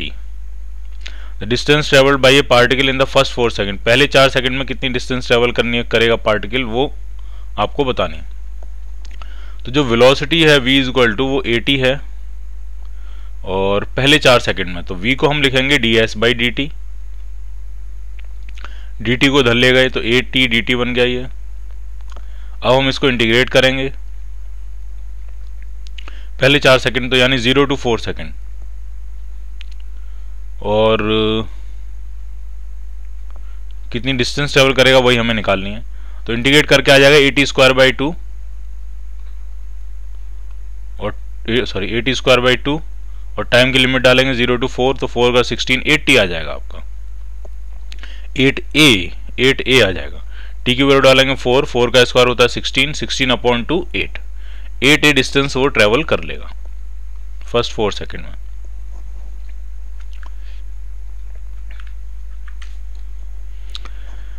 A body is moving with uniform velocity of 8 meter per second. When the body just crossed another body, the second one starts and moves with uniform acceleration of 4 meter per second square. The time after which two bodies meet. आराम से समझो हो क्या रहा है यहाँ। एक body है ये मूव कर रही है 8 मीटर पर सेकंड से यूनिफॉर्म वेलोसिटी से, और जैसे ये बॉडी नाम दे देते हैं ए, और जैसे ये बी बॉडी को क्रॉस करती है, बी बॉडी स्टार्ट करती है अपना मोशन कितने एक्सेलरेशन से, 4 मीटर पर सेकंड। इसने तो अभी मोशन अपना स्टार्ट किया 4 मीटर पर सेकंड स्क्वायर के एक्सेलरेशन से, और ए मूव कर रही है 8 मीटर पर सेकंड से। पूछा कितने टाइम के बाद दोनों बॉडीज मीट कर जाएंगी। शुरुआत में तो ये 8 वाली आगे निकल जाएगी, ठीक, क्योंकि उसके पास तो इनिशियल वेलोसिटी है और इसके पास एक्सेलरेशन है, ये धीरे धीरे एक्सेलरेट करके वेलोसिटी गेन कर रही है।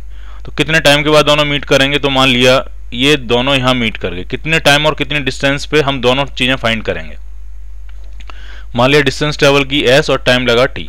तो पहली बात तो आपको ये समझ में आनी चाहिए कि इस t टाइम में दोनों ने बराबर डिस्टेंस ट्रेवल करी होगी, तभी ये दोनों फिर से वापस से मीट कर पाएंगे। तो पहला वाला कितनी डिस्टेंस ट्रेवल कर लेगा, तो वो हो जाएगा 8 into T, simply velocity into time, क्योंकि कांस्टेंट वेलोसिटी से चल रहा है। और दूसरा वाला कितनी डिस्टेंस ट्रेवल करेगा, तो u तो इसका 0 था, सिर्फ a था, तो half a t square, half a t का स्क्वायर। तो 2 से कैंसिल करेंगे 2 टाइम्स, 2 से कैंसिल करेंगे 4 टाइम्स, एक t से t कैंसिल आउट हो जाएगा, या फिर समझो t इक्वल टू 0 एक रूट बनेगा इसका, और दूसरा रूट हो गया t इक्वल टू 4, यानी 4 सेकंड पे वो दोनों मीट कर जाएंगे। कितनी डिस्टेंस पे मीट करेंगे, तो चाहे आप इधर से निकाल लीजिए डिस्टेंस, चाहे आप इधर से निकाल लीजिए डिस्टेंस। तो अगर यहाँ से डिस्टेंस निकालेंगे 8t, 8 इंटू 4 सेकेंड उसने लगाए, तो 32 मीटर, 32 मीटर डिस्टेंस ट्रेवल करने के बाद वो दोबारा से दोनों मीट कर जाएंगे।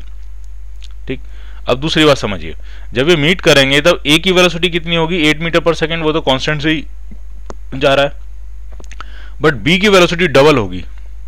चेक कर लीजिए आप, v is equal to u plus a t, u तो 0 था, एस्लेशन कितना था उसका 4, और टाइम कितना लगा है 4 सेकेंड, एस्लेशन 4 है ना इसका, टाइम लगा है 4 second, 4 into 4 16 metre per second, यानी जब बी ए को मिलेगा तब उसके पास स्पीड जो होगी वो उसकी डबल होगी। और ये इस तरह की सिचुएशन में हमेशा होता है। पहले हाफ में, पहले 2 सेकंड में वेलोसिटी बी की ए से कम रहती है, और अगले 2 सेकंड में वेलोसिटी बी की ए से ज्यादा होती है। शुरुआत में वेलोसिटी बी की ए से कितना कम थी, देखो आप कितना कम थी, उसकी 8 थी, इसकी 0 थी, तो 8 मीटर पर सेकंड से कम थी, तो आखिरी में उसकी जो वेलोसिटी है वो 8 मीटर पर सेकंड से ज्यादा हो जाएगी, और ये हमेशा होता है।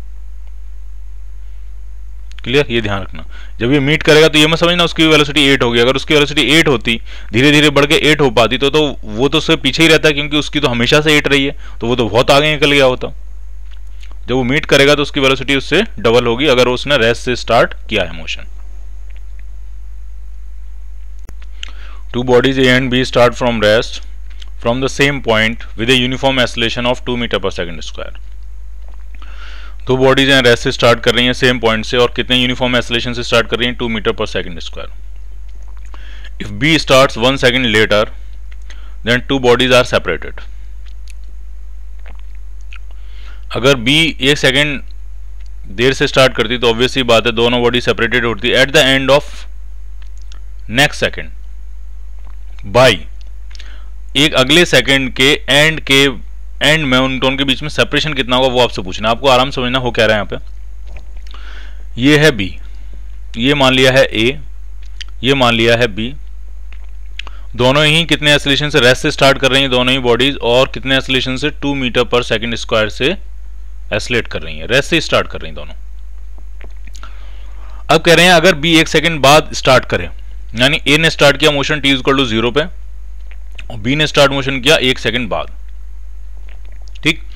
तो अगले सेकंड के बाद अगला सेकंड जब खत्म हो जाएगा, यानी आपसे पूछ रहे हैं t इक्वल टू 2 सेकंड, जब t equal to exactly 2 second हो गया होगा टाइम, तब a और b के बीच में सेपरेशन कितना होगा। Then the two bodies are separated by, कितना सेपरेशन होगा at the end of next second, अगले सेकंड के एंड में दोनों के बीच में सेपरेशन कितना होगा।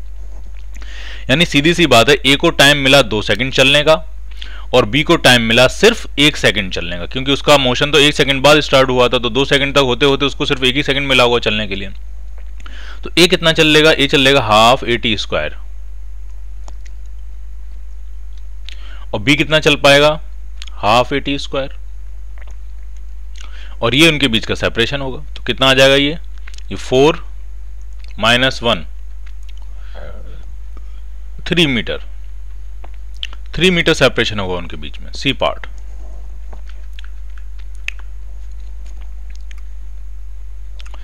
The displacement of a particle moving in a straight line is described by the relation s is equal to 6 plus 12t minus 2t square। जो particle का डिस्प्लेसमेंट है वो इस तरह से लिखा है उन्होंने, s is equal to 6 plus 12t minus 2t square। s metre में t सेकंड में, the distance covered by the particle in first 5 second में कितनी डिस्टेंस ट्रेवल करेगा वो आपसे पूछा गया। तो इस क्वेश्चन में अगर डिस्प्लेसमेंट की जगह पोजीशन लिखा होता तो ये काफी बेहतर होता, और s की जगह अगर x लिखा होता तो और भी बेहतर होता, क्योंकि t इक्वल टू अगर आप 0 पुट करोगे तो s इक्वल टू 6 आ रहा है, मतलब बिना कुछ टाइम करे उसने 6 मीटर ट्रेवल कर लिया। ऐसा कैसे हो सकता है? ठीक है, तो अगर इसको हम पोजीशन में कन्वर्ट कर दें कि ये पोजीशन है उसकी, ठीक है, डिस्प्लेसमेंट की जगह पोजीशन कह दें तो ये क्वेश्चन बढ़िया हो जाएगा।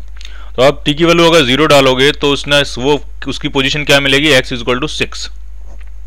x इक्वल टू 6 से उसने चलना शुरू किया और 5 सेकंड में डिस्टेंस पूछी है। तो प्रॉब्लम तब आएगी जब ये ऐसे जाए और 5 सेकंड से पहले ही टर्न मार के कहीं यहाँ आ जाए, क्योंकि t इक्वल टू 0 डालोगे तो आपको ये इनिशियल पोजीशन मिलेगी। t इक्वल टू 5 सेकंड अगर हम डालते हैं 5 सेकंड तो देखते हैं क्या मिलने वाला है।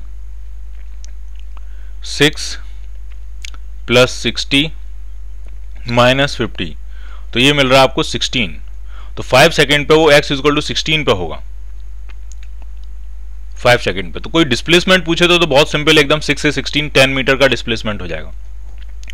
लेकिन डिस्टेंस अगर आपसे पूछेगा और अगर कहीं ऐसा हुआ हो ये आगे जाके फिर लौट के आया हो तो डिस्टेंस आप ऐसे डायरेक्टली तो फाइंड नहीं कर पाओगे। आपको ये पॉइंट ढूंढना पड़ेगा कि ये पॉइंट कहां से इसने यू टर्न मारा है।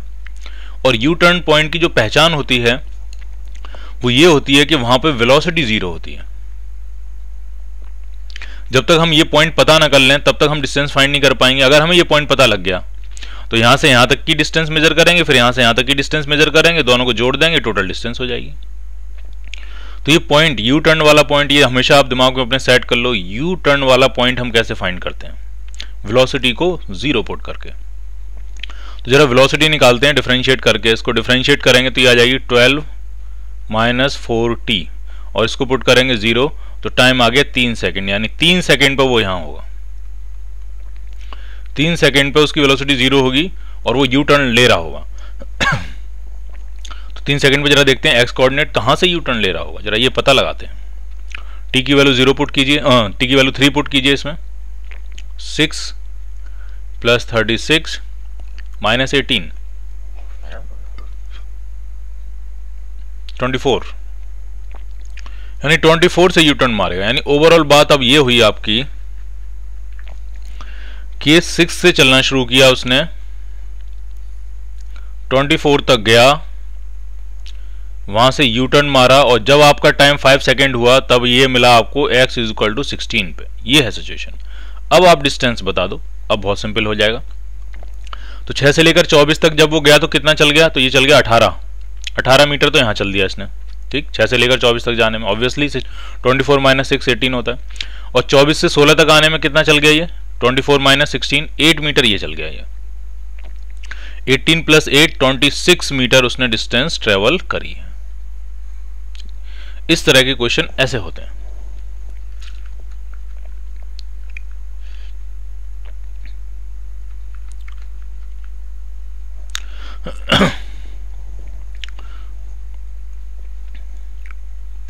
मीटर।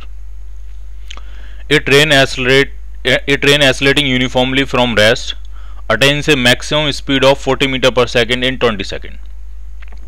एक ट्रेन है रेस्ट से एसलेट कर रही है और maximum speed 40 metre per second जो है वो 20 सेकेंड में अटेन कर लेती है। It travels at this speed for 20 seconds. उसके बाद फिर 20 सेकेंड तक उसी स्पीड से चलती रहती है। And is brought to rest uniform retardation in further 40 second, और अगले 40 सेकेंड में वो रेस्ट में आ जाती है। एवरेज वेलोसिटी पूछ रहे हैं। अब आप आराम से समझिए इस बात को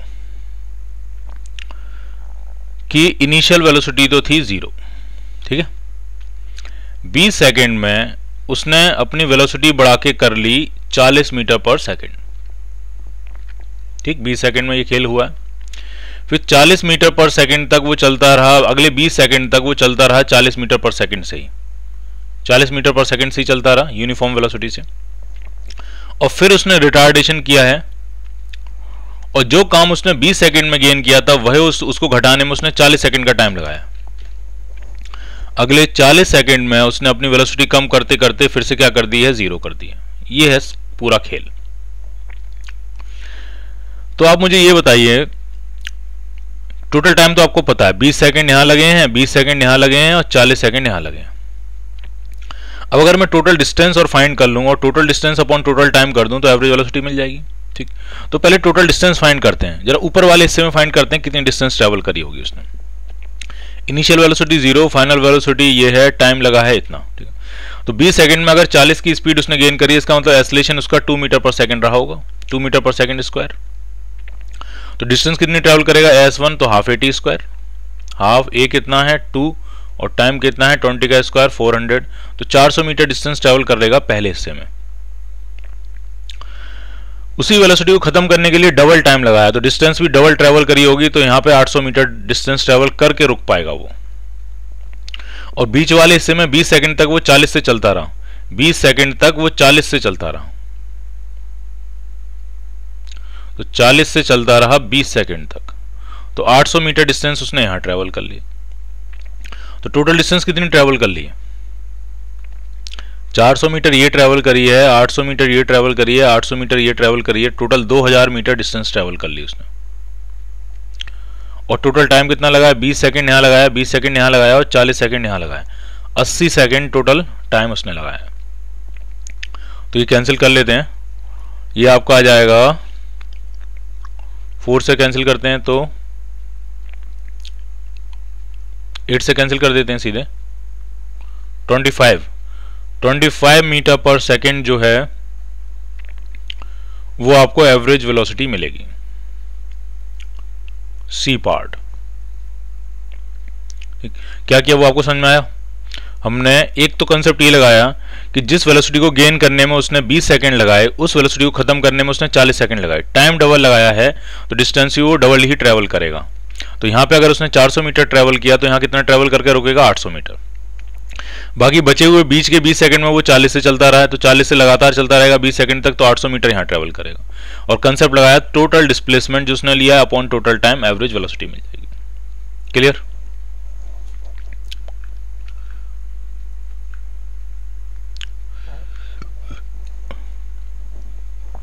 ट्वेल्थ, इसको आराम से समझना है, ये अच्छा क्वेश्चन है। ए particle starts from rest and ट्रेवर्स A distance l with uniform acceleration. ये सारे क्वेश्चन हम ग्राफ से भी कर सकते हैं, वो मैं आपको करके दिखाऊंगा। ठीक है, चलो यहां से शुरू करते हैं। चलो इसको पहला क्वेश्चन है, इसको ग्राफ से करते हैं। एक पार्टिकल रेस्ट से स्टार्ट कर रहा है और l डिस्टेंस ट्रेवल कर रहा है यूनिफॉर्म एक्सेलरेशन से, फिर यूनिफॉर्मली मूव करता है 2l डिस्टेंस तक, और फिर रुकने के लिए रिटार्डेशन लगाता है, यूनिफॉर्म रिटार्डेशन से 3l डिस्टेंस में रुक जाता है। तो सबसे इंपॉर्टेंट जो ग्राफ होता है वो आपका VT ग्राफ होता है, वेलोसिटी टाइम ग्राफ, सबसे इंपॉर्टेंट ग्राफ होता है। क्यों? क्योंकि इसकी स्लोप से एक्सेलरेशन मिलता है और इसके एरिया से आपको डिस्टेंस भी मिलता है और डिस्प्लेसमेंट भी मिलता है। जब पूरा एरिया हम ऊपर और नीचे का सबका पॉजिटिव मान के जोड़ देते हैं तो डिस्टेंस मिलता है, और ऊपर का पॉजिटिव एरिया और ऊपर वाले साइड का पॉजिटिव एरिया और नीचे वाले साइड का नेगेटिव एरिया निकाल के जब हम ऐड करते हैं, इस तरह से पॉजिटिव और नेगेटिव ऐड करते हैं तो आपको डिस्प्लेसमेंट मिलता है। तो जरा देखते हैं क्या क्या कह रहे हैं वो। रेस्ट से स्टार्ट कर रहा है, l डिस्टेंस ट्रेवल कर रहा है यूनिफॉर्म एक्सेलरेशन से, तो यूनिफॉर्म एक्सेलरेशन का मतलब straight line with some angle. ठीक, ये l डिस्टेंस ट्रेवल किया, उसके बाद वो उसी जो वेलोसिटी गेन कर ली उसी कांस्टेंट वेलोसिटी से चलेगा, 2l डिस्टेंस ट्रेवल करेगा, और उसके बाद रुकने के लिए उसने यूनिफॉर्म रिटार्डेशन यूज किया बट डिस्टेंस 3l ट्रेवल करी है।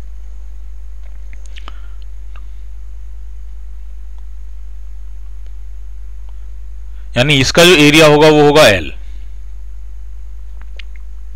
इसका जो एरिया होगा वो होगा 2l, और इसका जो एरिया होगा वो होगा 3l। ठीक, अब आप आराम से समझना, यहां दिमाग लगेगा। मैंने कहा कि अगर यूनिफॉर्म एक्सेलरेशन वाला टाइम अगर जो है वो t है, तो कांस्टेंट वेलोसिटी से जितने टाइम तक चला वो टाइम कितना होगा। इसको बहुत आराम से और ठंडे दिमाग से समझना है आपको कि अगर कांस्टेंट वेलोसिटी वाला जो टाइम है, कांस्टेंट एक्सेलरेशन वाला जो टाइम है, कांस्टेंट वेलोसिटी नहीं, कांस्टेंट एक्सेलरेशन वाला जो टाइम है वो अगर मैंने मान लिया t, तो जितने टाइम तक वो कांस्टेंट वेलोसिटी से चला है वो टाइम कितना होगा। थोड़ा सोच के बताइए टाइम होगा कितना। और ध्यान में ये रखना है कि ये ट्रायंगल का एरिया l है और इस जो भी रेक्टेंगल है इसका एरिया 2l है, तो ये टाइम भी t ही होगा। क्यों? क्योंकि अगर हम इस रेक्टेंगल को ऐसे इस तरह से पूरा करें तो अगर ये l है तो ये वाला भी तो l हो जाएगा, तो ये टोटल रेक्टेंगल का एरिया कितना हो गया 2L। तो ये वही तो है 2L। अगर मैं इसको दो ट्रायंगल में बांट दूं तो एक ट्रायंगल का एरिया कितना बचेगा L। तो वही तो ये ट्रायंगल है, तो ये ट्रायंगल एकदम सिमिलर है। तो अगर इसका एरिया L है, इसका एरिया अंडर कर्व L है, तो इसका भी तो एरिया अंडर कर्व L है। इसका मतलब जो बेस इसका होगा वही बेस इसका होगा, जिसको भी टाइम कितना लगेगा T। अब अगली बात समझिए, जितनी वेलोसिटी को गेन करने के लिए उसने T टाइम लगाया, L डिस्टेंस ट्रेवल करी, उस वेलोसिटी को खत्म करने के लिए उसने 3L डिस्टेंस ट्रेवल करी। तो मैं ये सीधे कह सकता हूं कि अगर यहां एक्सेलरेशन A रहा होगा तो यहां रिटार्डेशन A/3 रहा होगा। 1/3 रिटार्डेशन रहेगा, इसलिए 3 गुना ज्यादा डिस्टेंस ट्रेवल कर गया, तो 3 गुना ज्यादा टाइम भी लगाएगा इसमें 3T। तो ये बना आपका टोटल ग्राफ। अब आपसे पूछा क्या गया है, assuming entire motion to be rectilinear motion, straight line motion है, the ratio of average speed over the journey to the maximum, average speed और मैक्सिमम स्पीड का रेशियो पूछा गया आपसे। तो मैक्सिमम स्पीड तो ये होगी V0, ठीक है, मैक्सिमम स्पीड। तो आप जरा देखें इक्वेशन, अगर मैं बनाऊं इस ट्रायंगल का एरिया L है, तो L जो होगा वो हो जाएगा half base into height. Base तो है आपका T और हाइट कितनी है V0। तो यहां से तो आप V0 फाइंड कर सकते हो, V0 आपको मिल जाएगा 2L/T, इक्वेशन 1। एवरेज स्पीड कैसे निकालेंगे? एवरेज स्पीड हो जाएगा total area, total distance, total displacement upon total time. तो एवरेज स्पीड जो आएगी आपकी वो आपकी आ जाएगी, टोटल कितना चला L, 2L, 3L, तो ये हो गया 6L अपॉन टोटल टाइम कितना लगा है T और 3T 5T। ये टोटल टाइम हो गया सेकेंड पार्ट। तो हमें इसी का रेशियो चाहिए हमें, ठीक है। Average speed upon maximum speed का रेशियो चाहिए आपको। एवरेज है आपकी 6L/5T और मैक्सिमम है आपकी 2L/T।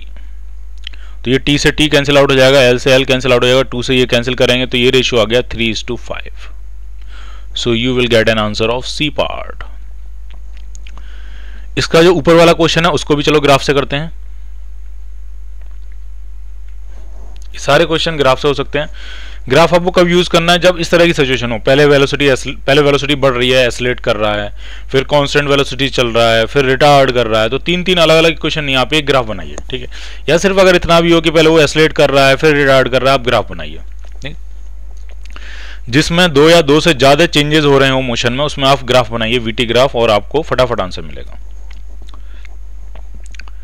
11th क्वेश्चन था, उसको भी अगर हम ग्राफ से करें तो train accelerating uniformly from rest attain a maximum speed of 40 metre per second in 20 seconds. देखिए VT ग्राफ बनाने जा रहे हैं इसका।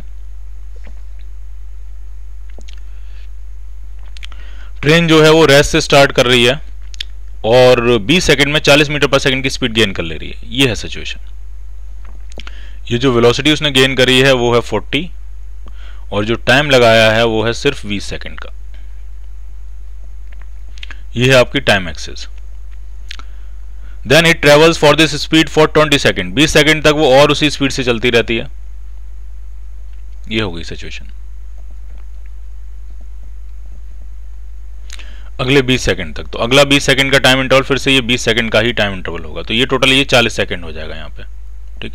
ये इंटरवल 20 सेकंड का है तो फाइनल टाइम ये जो है वो 40 सेकंड हो गया होगा। After that is brought to rest by uniform retardation in further 40 seconds. अगले 40 सेकंड में उसको रोक के रेस्ट में लेके आ रहे हैं। नहीं, टोटल टाइम जो गया वो गया 80 सेकंड का। अगले 40 सेकंड ये खेल हुआ है, रेस्ट में लाने के लिए रिटार्ड किया गया उसको। और एवरेज वेलोसिटी पूछिए तो सिंपल है, average velocity total displacement upon total time. Total displacement क्या होगा? इसका एरिया। तो एरिया जो होता है ट्रेपेजियम का half sum of parallel sides. तो ये टोटल है आपकी 80 सेकंड और ये है आपकी 20 सेकंड। तो 80 plus 20 into separation between the parallel sides, तो ये है 40 upon total time. Total time कितना है? 80 seconds.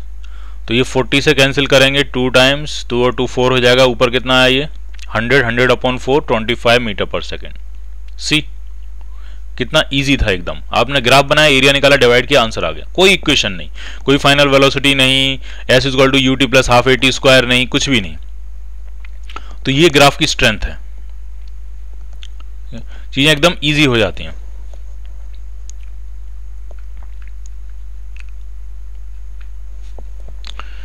13th, a body traveling with uniform acceleration crosses 2 points A and B with velocities 20 metre per second and 30 metre per second. आप आराम समझिए हो क्या रहा है। एक पार्टिकल जो है वो एक स्ट्रेट लाइन पर मूव कर रहा है, और जब वो ए पॉइंट को क्रॉस करता है, ए पॉइंट है यहाँ पे और यहाँ पे कोई पॉइंट है बी, जब ए को क्रॉस कर रहा है तो उसकी वेलोसिटी होती है 20 मीटर पर सेकेंड, और जब वो वी को क्रॉस करके निकलता है, बी तक पहुंचता है, तब तक वेलोसिटी बढ़ते बढ़ते 30 मीटर पर सेकेंड हो जाती है। यूनिफॉर्म एक्सेलरेशन होगा पूरे मोशन में। तो मिड पॉइंट पे वेलोसिटी पूछ रहे हैं, तो मिड पॉइंट पे जो वेलोसिटी आती है वो आती है under root of mid point पे जो वेलोसिटी होती है वो होती है u square plus v square upon 2। Simple, उसको आप सॉल्व कर लोगे और ये आंसर आपको अराउंड 25.5 के आसपास आपको आंसर मिल जाएगा। ठीक, इक्वेशन बना, वैसे आपको ये फॉर्मूला याद रखना है, नीट वालों को ये फॉर्मूला याद रखना है, वहां इक्वेशन से नहीं करना है। इक्वेशन से अगर करना चाहो तो इस डिस्टेंस को भी x मान लो, इस डिस्टेंस को भी x मान लो, यहाँ पे वेलोसिटी मान लो vm, तो यहाँ पे इक्वेशन लगाओ vm का स्क्वायर इज इक्वल टू 20 का स्क्वायर प्लस 2ax। फिर इसी तरह से इसमें इक्वेशन लगाओ 30 का square is equal to vm का स्क्वायर प्लस 2ax, और 2x को रिप्लेस करो और ये आंसर मिल जाएगा आपको, और उसके बाद वैल्यू पुट करो, आंसर निकाल लो। बट मैं आपको हाईली रिकमेंड करूंगा कि आप ये फॉर्मूला ध्यान रखो। ये कहाँ और लगता है, ये तब और लगता है जैसे वो कहें कि एक ट्रेन है, आराम से समझिए इस बात को, वो कहें ये एक ट्रेन मूव कर रही है, इसको ढंग से समझिए, और एक पिलर है, यहाँ पे एक पिलर है, एक कोई पॉइंट है, इस पॉइंट ए को वो क्रॉस कर रही है, तो जब इंजन क्रॉस करता है तो उसकी वेलोसिटी होती है यू। ठीक, और जब उसी पॉइंट को आखिरी डिब्बा क्रॉस कर रहा होता है, तब गार्ड का डिब्बा जो होता है, गार्ड का जो डिब्बा होता है जिसमें गार्ड होता है, वो जब क्रॉस कर रहा होता है तब इसकी वेलोसिटी है v। ठीक, यूनिफॉर्म एक्सेलरेशन से ट्रेन एक्सेलरेट कर रही है, तो पूछेंगे जब ट्रेन का मिड पॉइंट क्रॉस कर रहा होगा उस पॉइंट को, मिड पॉइंट, जब ट्रेन का मिड पॉइंट क्रॉस कर रहा होगा तो उसकी वेलोसिटी कितनी होगी, vm, तो उसकी वेलोसिटी वही होगी under root of u square plus v square upon 2। ठीक, तो ये आपको ध्यान रखना है।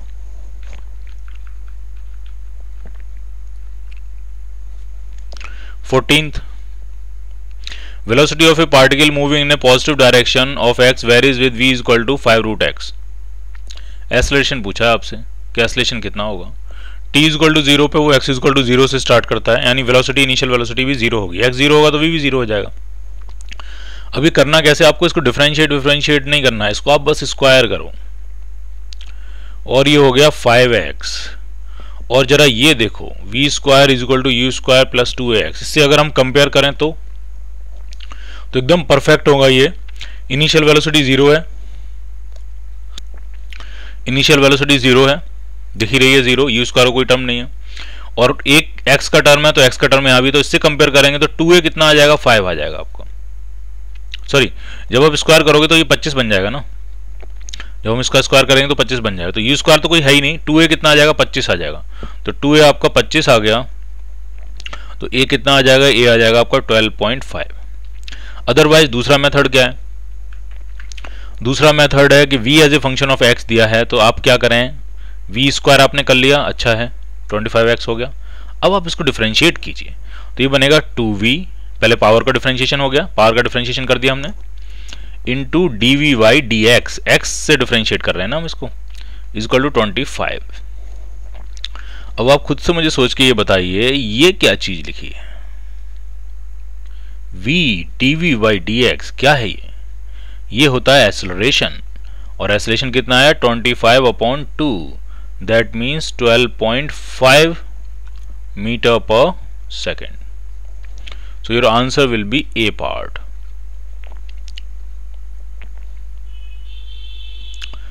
If a body starts from rest and travels 120 centimetre in the 6th second, छठे सेकेंड में वो 120 सेंटीमीटर चल गई, उसका एक्सेलरेशन पूछ रहे हैं और रेस्ट से स्टार्ट कर रही है, तो nth सेकेंड में जो डिस्टेंस ट्रेवल होती है उसका फॉर्मूला होता है u plus a/2 into 2n-1। अब इनिशियल वेलोसिटी तो क्या है 0 है,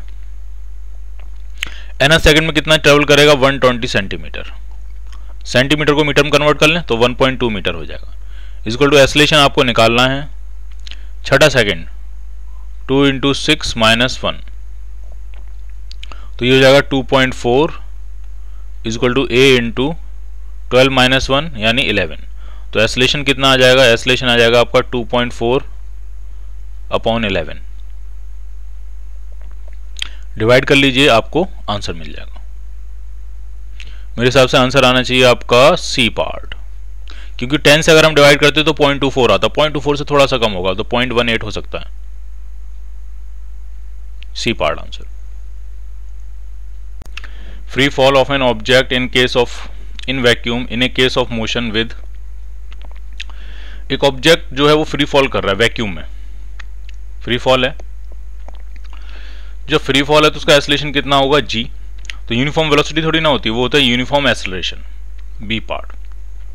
वेलोसिटी बढ़ती चली जाती है, एक्सेलरेशन कांस्टेंट रहता है, तो ये आंसर भी नहीं बनेगा। और मोमेंटम कैसे कांस्टेंट रहेगा जब वेलोसिटी बढ़ती चली जाएगी, तो ये आंसर भी नहीं बनेगा। तो अगर वैक्यूम है और कोई एयर नहीं है वहां पे, तो उसका जो मोशन होता है वो यूनिफॉर्म एक्सेलरेशन होता है। लेकिन अगर हम एयर कंसीडर करें तो क्या होगा, तो अगर आपने रेस्ट से गिराया है तो शुरुआत में इसका एक्सेलरेशन जी होगा, लेकिन जैसे जैसे ये वेलोसिटी गेन करना शुरू कर देगा, एयर का विस्कस फोर्स, एयर का फ्रिक्शन फोर्स इस पे लगना शुरू हो जाएगा, ठीक। और एयर का फ्रिक्शन फोर्स जो होता है वो वेलोसिटी के साथ बढ़ता चला जाता है। वो होता है उसका फॉर्मूला जो आता है वो आता है आपका इस प्रोपोर्शनल टू वी। आप बस इतना समझ लीजिए। अभी जैसे जैसे स्पीड बढ़ती जाएगी, एयर का जो फ्रिक्शन फोर्स है वो बढ़ता चला जाएगा। तो शुरुआत में तो वो जी से गिरेगा, फिर जैसे जैसे वेलोसिटी गेन करेगा, एक फोर्स लगेगा ऊपर की तरफ, तो इसका एक्सेलरेशन फिर जी से कम हो जाएगा, और जी से कम होता जाएगा, कम होता जाएगा। जैसे जैसे वेलोसिटी बढ़ती जाएगी, फ्रिक्शन फोर्स बढ़ता जाएगा, नेट फोर्स कम होता जाएगा, एक्सेलरेशन जी से और कम और कम और कम होता जाएगा, और after a long time it will gain A terminal velocity. उसकी जो वेलोसिटी हो जाएगी वो टर्मिनल वेलोसिटी हो जाएगी, जो कि एक कांस्टेंट वैल्यू होगी।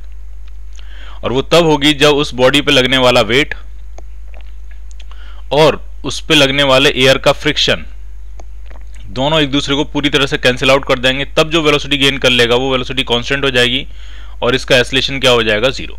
तो शुरुआत में वो इसे जी से एक्सेलरेट करेगा, उसके बाद फिर इसका एक्सेलरेशन जी से कम और कम और कम और कम होता चला जाएगा, फाइनली एक्सेलरेशन जीरो हो जाएगा, और वेलोसिटी क्या हो जाएगी, कांस्टेंट, ठीक। एक और सिचुएशन इसमें डिस्कस कर सकते हैं कि अगर हम एक बायंसी फोर्स भी कंसीडर करें, जैसे एयर में है ये बॉल, तो कुछ एयर इसने डिस्प्लेस करी है, कुछ मीडियम को इसने डिस्प्लेस किया, तो इस पर एक बायंसी फोर्स भी लग रहा होगा, बायंसी फोर्स एफ अप, और नीचे क्या लग रहा होगा, वेट। तो अगर हम बायंसी फोर्स कंसीडर करें तो शुरुआत में इसका एक्सेलरेशन जी से कम हो जाएगा, और फिर जब ये मूव करना शुरू कर देगा तब तो विस्कस फोर्स और लगना शुरू हो जाएगा, तो फिर एक्सेलरेशन और तेजी से कम होता चला जाएगा, ठीक है। और फिर भी बाद में जाके वो टर्मिनल वेलोसिटी गेन कर लेगा। और अब की बार जब वो टर्मिनल वेलोसिटी गेन करेगा तो फोर्स बैलेंस इक्वेशन में एक तो बायंसी फोर्स होगा ऊपर, और एयर का फोर्स होगा, और इन दोनों का सम किससे बैलेंस हो रहा होगा, mg से बैलेंस हो रहा होगा। तो अब जो वेलोसिटी गेन कर लेगा इस सिचुएशन में, तो उसका नाम क्या हो जाएगा, उसका नाम हो जाएगा टर्मिनल वेलोसिटी। क्लियर, ये दोनों बातें आपको समझ में आनी चाहिए। तो इस केस में तो वैक्यूम है, कोई एयर वगैरह नहीं है, तो वो कैसे गिरेगा, कांस्टेंट एक्सेलरेशन से गिरेगा, जी से।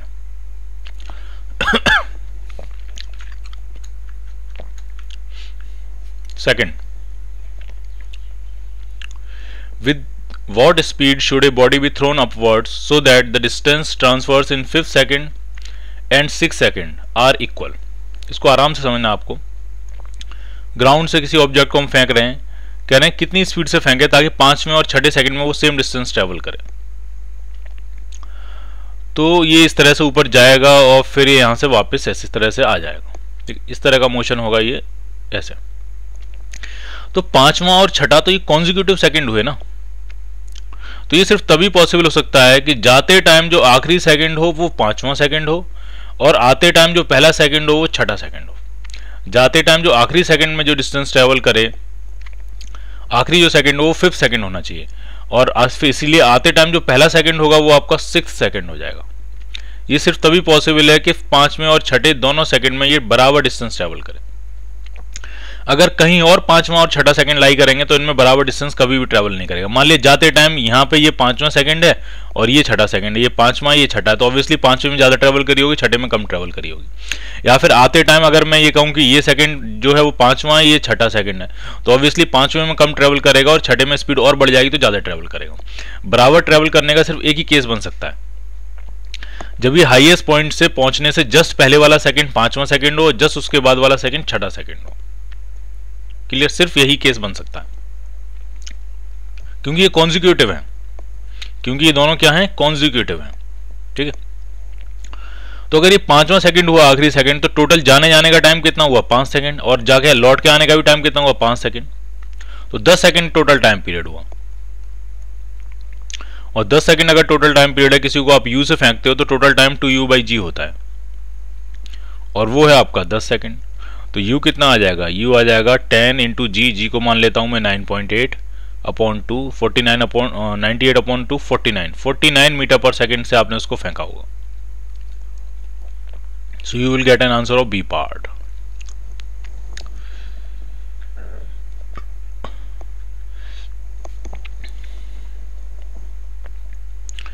If a ball is thrown vertically upwards with a speed u, the distance covered during the last t second of its ascent is.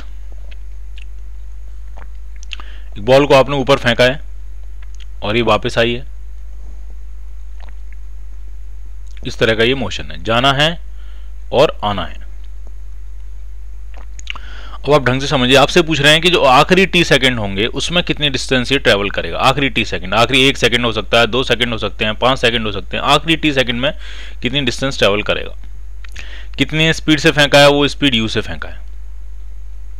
ठीक है, तो इसको हम क्या करेंगे, इसमें ट्रिक ये है कि आखिरी टी सेकंड का आपसे पूछा गया, तो आप आखिरी टी सेकंड का मत निकालो, जब वो नीचे गिरना शुरू करेगा वहां से, तो पहले टी सेकंड का निकाल लो। क्या बराबर डिस्टेंस ट्रेवल करेगा, बिल्कुल करेगा। आखिरी टी सेकंड में जो डिस्टेंस ट्रेवल करेगा एग्जैक्टली वही डिस्टेंस ही पहले टी सेकंड में ट्रेवल करेगा जब वो वहां से गिरना शुरू करेगा, वापस आना शुरू करेगा। और इनिशियल वेलोसिटी क्या होती है, 0। तो पहले टी सेकंड में कितना गिर जाएगा, half GT²।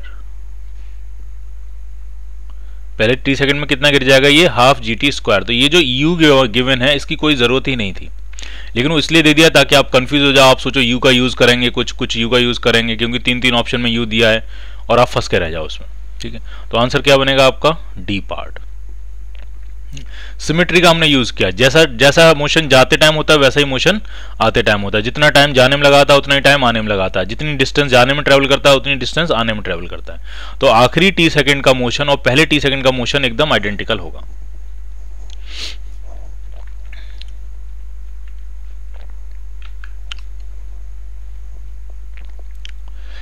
A person throws ball in air after every second, her second में वो एक बॉल ऊपर हवा में फेंक रहा है। पहली बॉल फेंकी, उसके एग्जैक्टली 1 सेकंड के बाद दूसरी फेंकी, फिर तीसरी फेंकी, फिर चौथी फेंकी, इस तरह से हर एक सेकंड के इंटरवल के बाद वो बॉल फेंक रहा है।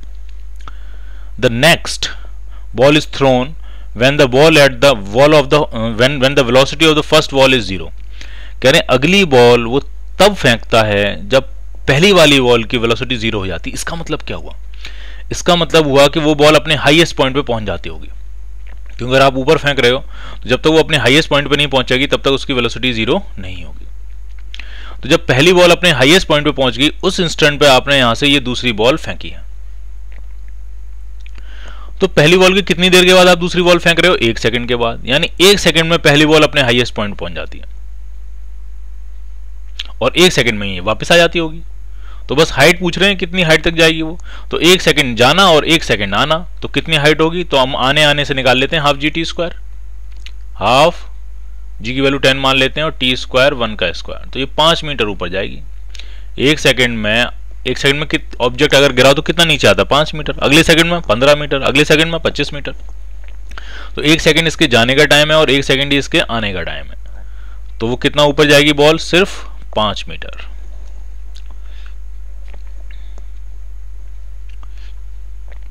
A body thrown vertically upward from the ground passes a height of 10.2 metre है, ये पॉइंट है यहाँ पे 10.2 metre twice in an interval of 10 second. समझिए जरा इस बात को, क्या है ये, एक बॉडी को आपने ऊपर फेंका है, ये जाएगी और ये आएगी वापस, इस तरह से ये मोशन हो रहा है। तो एक हाइट है, एक कोई पर्टिकुलर हाइट है, कितनी हाइट है ये हाइट है 10.2 मीटर। इस हाइट पे वो को दो बार क्रॉस करता है, कितने इंटरवल में, 10 सेकंड के इंटरवल में। यानी यहां से इस हाइट को जब जाते टाइम एक बार क्रॉस करेगा और फिर आते टाइम इसको क्रॉस करेगा। तो ये जो टाइम इंटरवल लग रहा है, यानी यहां से यहां तक का ये जो टाइम है, ये आपको 10 सेकंड दिया है। तो आपसे पूछ रहे हैं उसकी इनिशियल वेलोसिटी बता दो। ठीक है, तो आप उसको आराम से समझो। 10 सेकंड टाइम है तो जाने जाने का टाइम 5 सेकंड, आने आने का टाइम 5 सेकंड। ठीक है, क्लियर है ये? 5 सेकंड में ये कितना नीचे आ जाता है? तो पहले सेकंड में गिरता है 5 मीटर, अगले सेकंड में 15 मीटर, फिर 25 मीटर, फिर 35 मीटर, फिर 45 मीटर। ये टोटल ये गिर रहा होगा। लगभग कितना हो जाएगा ये? तो जरा सॉल्व कर लेते हैं। ये हो जाएगा 20, 20 और 25, ये हो जाएगा 45, 45 और 35 हो गया 80, 80 और 45 125, 125 मीटर ट्रेवल करेगा 5 मीटर। यानी इससे ऊपर ये 125 मीटर जाएगा और 125 मीटर आएगा। अब अगला 1 सेकंड और आप इसको देते, अगला 1 सेकंड और आप उसको देते तो ये आपका 55 मीटर ट्रेवल कर जाता। लेकिन इसको सिर्फ 10.2 मीटर जाना, तो पूरा सेकंड तो लगना ही नहीं है, बहुत थोड़ा सा टाइम लगेगा। यानी टोटल 5 सेकंड है आने का टाइम, ये यहां से यहां तक नीचे आने का टाइम 5 सेकंड है, तो ये और कुछ लगेगा 0.1 या 0.2 सेकंड, कुछ इस तरह से रहेगा। ये पूरा 1 सेकंड तो नहीं लगना है इसमें, कैसे भी नहीं लगना है। ठीक है, तो आप ये मानो कि इसका जो टाइम ऑफ फ्लाइट होगा, अगर मैं 5.1 या 5.2 मान लूं, तो टोटल टाइम ऑफ फ्लाइट कितना हो जाएगा? 10.4 सेकंड होगा इसका टोटल टाइम ऑफ फ्लाइट। तो बस आपसे इनिशियल स्पीड पूछिए। टोटल टाइम ऑफ फ्लाइट होता है 2u/g, ये हो जाएगा 10.4। तो u कितना आ जाएगा? 2 से डिवाइड करेंगे तो ये हो जाएगा 5.2 इंटू जी की वैल्यू 10 डाल देते हैं, तो अराउंड 52 मीटर पर सेकंड के आसपास आपको आंसर मिलेगा। तो 51 भी हो सकता है, 52 भी हो सकता है, 53 भी हो सकता है, 60 तो नहीं होगा। पूरा 1 सेकंड नहीं लगेगा, कैसे भी नहीं लगेगा। पूरे 1 सेकंड में तो ये 55 मीटर ट्रेवल कर लेगा। अब आपको सिर्फ कितना और चलाना है इसको? 10.2। तो 5 सेकंड से थोड़ा सा ज्यादा है। मैंने 5.2 मान लिया था, 5.3 भी मान सकते हो आप, 5.4 भी मान सकते हो, लेकिन वो होगा नहीं। 5.1 और 5.2 के आसपास ही होगा वो। तो आंसर क्या बनेगा आपका? 52 मीटर पर सेकंड। 61 तो कैसे भी नहीं मिलेगा। 61 तो तब मिलता है जब वो 6 सेकंड से भी ज्यादा टाइम ले लेता, और ये तो 5 सेकंड से ही कम टाइम है, तो ये तो वैसे ही नहीं होंगे। तो पूरी इक्वेशन सॉल्व करने के बजाय आप इस तरह से इसको सोचो, और ये आपको आंसर मिलेगा ए पार्ट।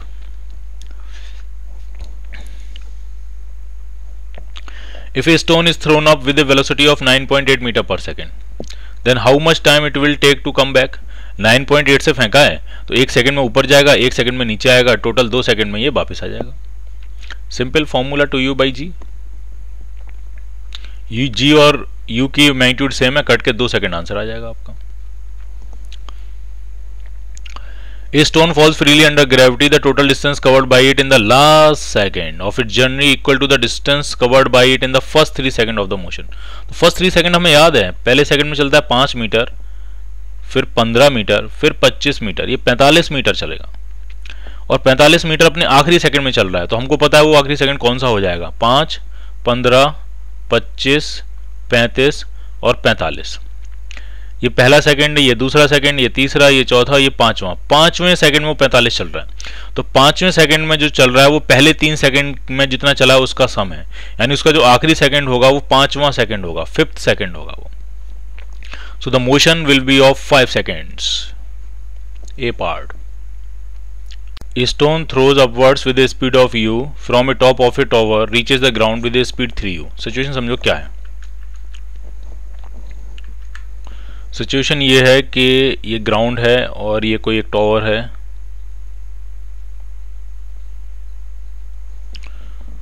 टावर के टॉप से आप उसको फेंक रहे हो यू की स्पीड से, ये ऊपर जाएगा इस तरह से, फिर ये नीचे लौट के आएगा, और जब ये ग्राउंड तक पहुंचता है तब इसके पास इसकी स्पीड होती है 3u। हाइट पूछिए, टावर की हाइट कितनी होगी। अगर हम इसको काइनेमेटिक्स करें तो मैंने मान लिया डाउनवर्ड डायरेक्शन मान ली पॉजिटिव, और मैं इक्वेशन लगाने जा रहा हूं v square is equal to u square plus 2as 2gh।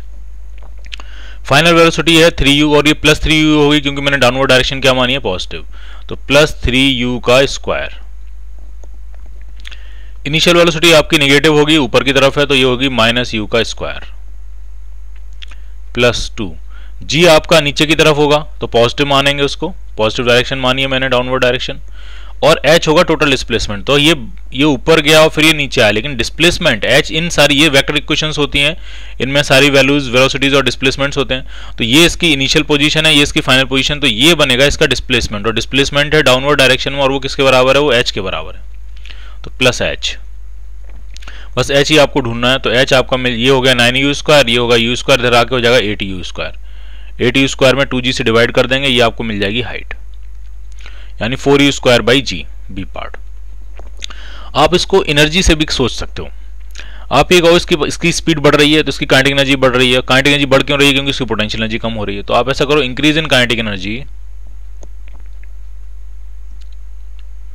Is equal to decrease in potential energy. Kinetic energy का इंक्रीज का मतलब half m 3u² minus half m u²। Energy को इस डायरेक्शन से कोई लेना देना नहीं, एनर्जी स्केलर क्वांटिटी है।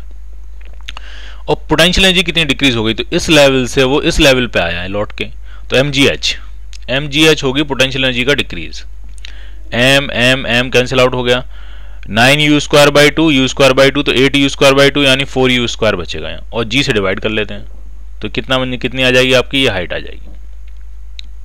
तो आप काइनेमेटिक्स का चैप्टर है, काइनेमेटिक्स से भी कर सकते हो, काइनेमेटिक्स से भी आना चाहिए आपको, और एनर्जी जनरल कंसेप्ट है, आप उससे भी कर सकते हो।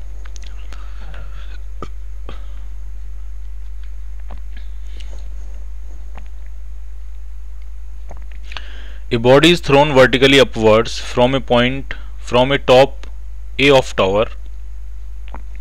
It reaches the ground in time t1 seconds. If it is thrown vertically downwards from A with the same speed, it reaches the ground in t2 seconds. If it is allowed to fall freely from A, then the time it takes to reach the ground. आराम से समझिए हो क्या रहा है यहाँ। ये एक टावर है, तो ये कह रहे हैं जब इसको हम एक बॉडी को जब हम इसको वर्टिकली अपवर्ड फेंकते हैं, किसी स्पीड u मान लिया मैंने, तो नीचे तक जाने का जो टोटल टाइम होता है वो होता है t1। और जब हम इसको u से नीचे फेंक देते हैं तो ऑब्वियसली जल्दी पहुंच जाएगी वो, तो जो टोटल टाइम में ये नीचे पहुंचती है वो है t2। और कह रहे हैं अगर हम इसको रेस्ट से गिराएं तो जो नीचे पहुंचने का टाइम है वो है t, और ये t1, t2 और t में रिलेशन निकालना है। चलो हम इक्वेशंस बनाते हैं इनकी, ठीक। हाइट मान ली h, और हम ऐसा करते हैं डाउनवर्ड डायरेक्शन मान लेते हैं पॉजिटिव, तीनों केसेस के लिए। तो पहली इक्वेशन बनेगी h is equal to minus u t1 plus half g t1 का स्क्वायर, पहली इक्वेशन। दूसरी इक्वेशन जो बनेगी दूसरे मोशन के लिए, h इज इक्वल टू, इसकी वेलोसिटी पॉजिटिव होगी, u t2 plus half g t2 का स्क्वायर। और तीसरा जो मोशन होगा जिसमें टाइम t लगेगा, रेस्ट से गिराया इसमें टाइम कितना लगेगा t, तो तीसरी इक्वेशन बनेगी हाफ gt²। अब ये तीन इक्वेशन है, उन तीनों को सेटल करके आपको t फाइंड करना है, t1 और t2 का फंक्शन। तो देखो कैसे कर रहे हैं आप, आराम समझना। पहले मैं ये u वाला टर्म एलिमिनेट कर रहा हूं, तो उसका तरीका ये है कि इस पूरे में मल्टीप्लाई किया मैंने t2 से, और इस पूरे में मल्टीप्लाई किया मैंने t1 से, और ऐड कर दिया। जैसे आप ऐड करोगे ये दोनों टर्म क्या हो जाएंगे, आपस में कैंसिल आउट हो जाएंगे। तो ये इधर आ जाएगा, h कॉमन लेके आ जाएगा t1 प्लस t2, और इस तरफ क्या हो, इस तरफ क्या क्या कॉमन आ जाएगा, तो हाफ g कॉमन आ जाएगा, t1² t2 t2² t1, तो t1 t2 कॉमन आ जाएगा, t1 t2 कॉमन आ जाएगा। तो यहां बचेगा t1 प्लस t2।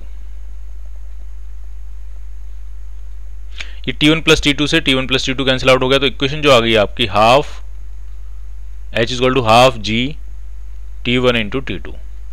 अब हम इस h की वैल्यू यहां पुट कर देते हैं, अब इन दोनों को सेटल कर लेते हैं आपस में। तो h की वैल्यू पुट करोगे तो half gt² is equal to half g t1 plus t1 into t2। अब आपको आंसर दिख ही रहा होगा, हाफ जी कैंसिल आउट होगा, t निकालना है तो इस पर क्या आ जाएगा, अंडर रूट। तो जो टाइम लगेगा वो आ जाएगा under root t1 t2।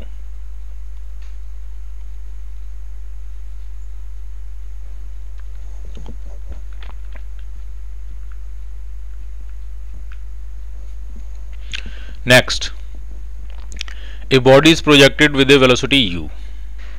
It passes through a certain point above the ground after t1 seconds. The time interval after which two body passes through the same point during the return journey. आराम समझना हो क्या रहा है। एक body को आपने ground से फेंका, ये जाएगी और ये वापस आएगी। इस तरह से आपने इसको यू से फेंका है। किसी सर्टेन हाइट, कोई एक सर्टेन हाइट होगी, कोई भी एक सर्टेन हाइट होगी, इस हाइट को जब वो क्रॉस करता है तो टाइम कितना लगा, t1 टाइम के बाद क्रॉस कर देता है, यानी यहां से लेकर यहां तक का जो टाइम है वो t1 है। अब आपने इसको u से फेंका तो t1 टाइम में क्रॉस कर दे रहा है, ठीक है।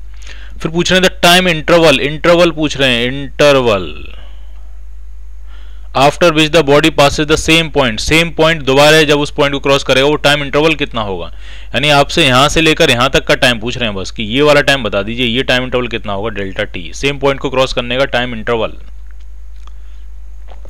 तो मुझे आप ये बताइए, अगर जाते टाइम इसने t1 टाइम के बाद क्रॉस कर दिया तो ये वाला टाइम कितना होगा, ये भी तो t1 ही होगा, ठीक। तो क्या हम ऐसा कह सकते हैं t1 plus delta T plus t1, ये टोटल टाइम ऑफ मोशन हो गया, t1 प्लस ये time interval delta T plus ये t1, ये टोटल टाइम ऑफ मोशन हो गया। और ये कितना हो जाएगा, ये हो जाएगा आपका 2u/g। तो टाइम इंटरवल डेल्टा टी कितना आ जाएगा, तो डेल्टा टी आपका आ जाएगा 2u/g माइनस 2t1, 2 कॉमन आ जाएगा तो आपको आंसर मिलेगा B part. A helicopter moving vertically upwards releases a packet when it is at a certain height of the ground। इस तरह की सिचुएशन है, ग्राउंड से किसी हाइट पे एक हेलीकॉप्टर है और ये ऊपर की तरफ मूव कर रहा है और इसने एक पैकेट रिलीज किया है। तो आप मुझे ये बताइए इस पैकेट के साथ क्या होगा। ये ऊपर जाता हुआ एक हेलीकॉप्टर, वर्टिकली मूव करता हुआ एक हेलीकॉप्टर एक पैकेट रिलीज करता है, तो ये पैकेट वहीं से नीचे गिर जाएगा कि पहले थोड़ा ऊपर जाएगा फिर नीचे गिरेगा। ऑब्वियसली जब अगर मान लिया ये हेलीकॉप्टर ऊपर जा रहा है v0 की स्पीड से, तो जब पैकेट रिलीज किया जाएगा तो पैकेट की भी इनिशियल स्पीड क्या होगी, v0, और ग्रेविटी इस पे लगेगी। अब ये हेलीकॉप्टर से अलग हो गया तो ग्रेविटी लगेगी g डाउनवर्ड्स, और ये पहले ऊपर जाएगा और फिर ये आके ग्राउंड पर नीचे गिरेगा। तो ऐसा वो कह भी रहे हैं, the packet initially move upwards for a time t1 and then falls downwards for a time t2 until it reaches the ground. तो ये ऊपर जब जाता है हेलीकॉप्टर तो जो टाइम लगा रहा है वो है t1 और ग्राउंड तक पहुंचने का टाइम t2 है, तो ऑब्वियसली t2 t1 से बड़ा होगा। यहां तक उसी लेवल तक वापस आने का टाइम t1 हो जाएगा और एक्स्ट्रा जो नीचे जाएगा वो तो एक्स्ट्रा टाइम हुआ, तो इसका मतलब t2 is greater than t1। A part.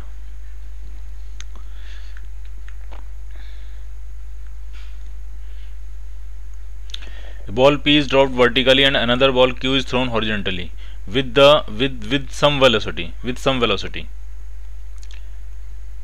ठीक है, ये इसलिए काट दिया है with some velocity, ठीक है, from the same height at the same time। Situation समझो क्या है, ये ग्राउंड है और यहाँ से एक बॉल को तो हम ड्रॉप करने का मतलब ही होता है initial velocity 0।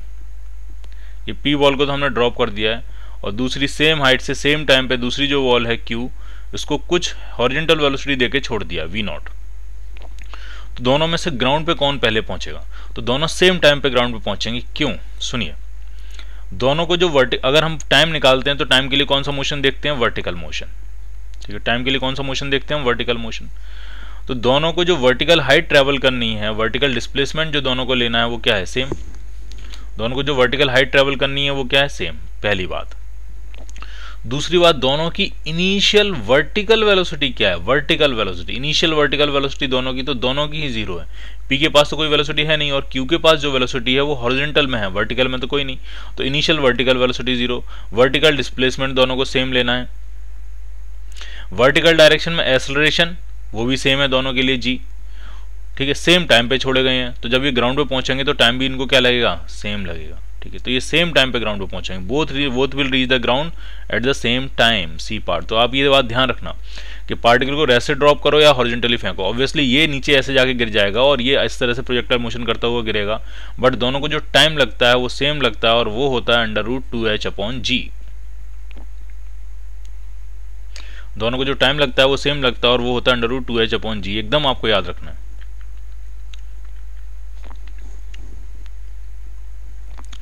A particle is dropped under gravity from rest from a height h and it travels a distance 9h/25 in the last second, ठीक, आपने किसी पार्टिकल को h हाइट से गिराया गया, ठीक, इस तरह से h हाइट से गिराया और मान लिया t सेकंड में ये कवर करता है, तो आखिरी जो सेकंड होगा जो tth सेकंड होगा उसमें कितनी हाइट ट्रेवल करी है, तो वो ट्रेवल करी है 9h/25। तो हमारे पास बेसिकली दो इक्वेशन, एक इक्वेशन तो ये बनेगी h is to half GT², क्योंकि आपने उसको रेस्ट से गिराया है तो h हाइट कवर करने में t टाइम लग रहा है, तो h is to half GT²।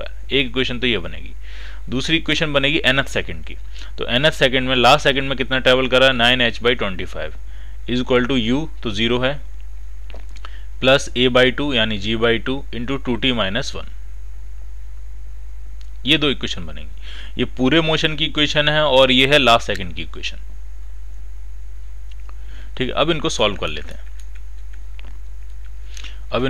लेते हैं। तो मैं h की वैल्यू इस इक्वेशन से यहां पुट कर रहा हूं, तो 9/25 into half GT² is equal to g/2 2t-1। g/2 से ये g/2 कैंसिल आउट हो गया। 9t² यहाँ रखते हैं हम, बाकी 25t से उधर मल्टीप्लाई कर लेते हैं, तो ये बन जाएगा 50t माइनस 25। सब कुछ इधर ले आते हैं, तो 9t² minus 50t plus 25 is equal to 0। अब हमें इस क्वाड्रेटिक इक्वेशन को सॉल्व करना है, तो फैक्टर्स करते हैं इसके, तो 3 इंटू 3 9 हो जाएगा, 5 इंटू 5 25 हो जाएगा। अब आपको 50 क्रिएट करना है, तो कोई मुश्किल नहीं है, 9 5 जब 45, 45 और 5 कितना हो जाएगा 50 हो जाएगा, तो 9t² minus 45t minus 5t plus 25 is equal to 0। तो इसमें से 9t कॉमन आ गया, तो ये आपका बचा t-5, और इसमें से -5 कॉमन आ गया, तो ये भी बचा आपका t-5। तो दो आंसर मिल रहे हैं, एक तो टाइम आ रहा है 5 सेकेंड्स और एक टाइम आ रहा है 5/9 सेकेंड। अब 5/9 सेकेंड कैसे हो सकता है, ये तो ऑलरेडी 1 से छोटा है, जबकि वो कह रहे हैं आखिरी सेकेंड में, इसका मतलब मोशन डेफिनेटली 1 सेकेंड से ज़्यादा का मोशन होगा, तो ये आंसर आपका नहीं मिलेगा। तो आपका आंसर क्या मिलेगा, t is equal to 5 second. Total जो मोशन होगा वो 5 सेकेंड का मोशन होगा। कितनी हाइट से गिराया होगा, तो h फाइंड कर सकते हैं, हाफ GT²। g की वैल्यू अगर हम 10 मान लें, तो ये 5 का स्क्वायर 25, यानी 125 मीटर से वो उस ऑब्जेक्ट को गिराया गया होगा। तो अपने आखिरी सेकेंड में टोटल मोशन का 9/25 पार्ट कवर करेगा।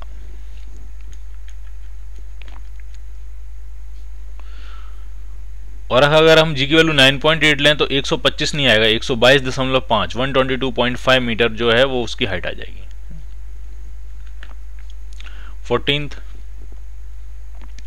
a body dropped from the top of a tower covers a distance 7x in the last second of its journey, where x is the distance covered in the first second. x जो है वो first second में और 7x last में, तो ये तो आपको बहुत आसान हो गया। पहले सेकंड में अगर x है तो दूसरे सेकंड में 3x होगा, तीसरे सेकंड में 5x होगा, चौथे सेकंड में 7x होगा। तो टोटल कितने टाइम का मोशन होगा, ये टोटल 4 सेकंड का मोशन होगा। ठीक, तो your answer will B 4 second. Actual में पहले सेकंड में कितना ट्रेवल करता है 5 मीटर, दूसरे में 15 मीटर, तीसरे में 25 मीटर और चौथे सेकंड में ट्रेवल करता है 35 मीटर। अगर किसी को हम रेस्ट से गिराए, मोशन अंडर ग्रेविटी है, तो ये पॉइंट्स हमने याद किए हुए हैं।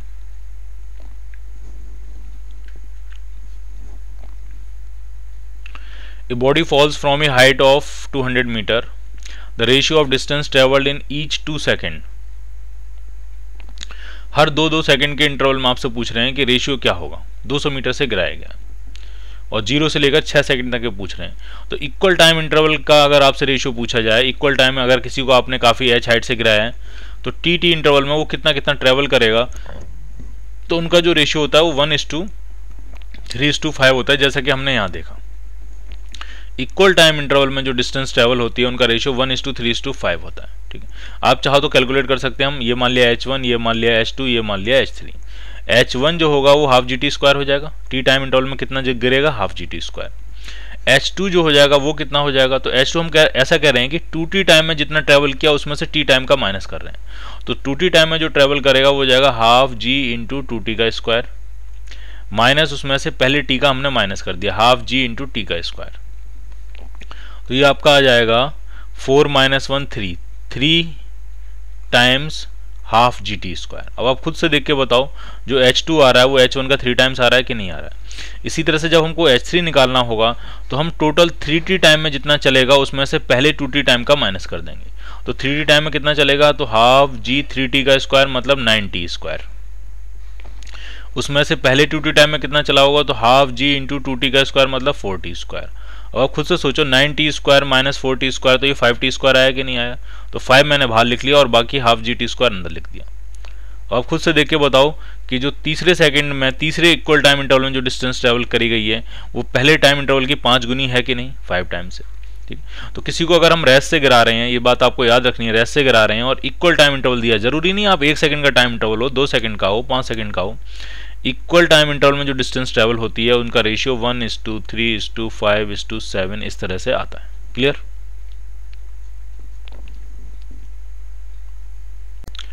A particle is thrown vertically upwards.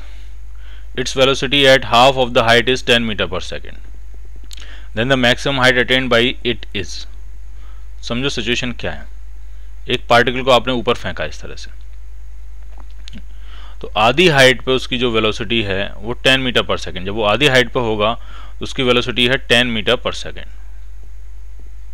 तो मैक्सिमम कितनी हाइट अटेन करेगा वो आपसे पूछा जा रहा है। तो मुझे आप ये बताओ, अगर 10 मीटर पर सेकेंड से फेंकते हैं तो ये कितना ऊपर तक जा पाएगा, तो ये 5 मीटर ऊपर तक जा पाता है।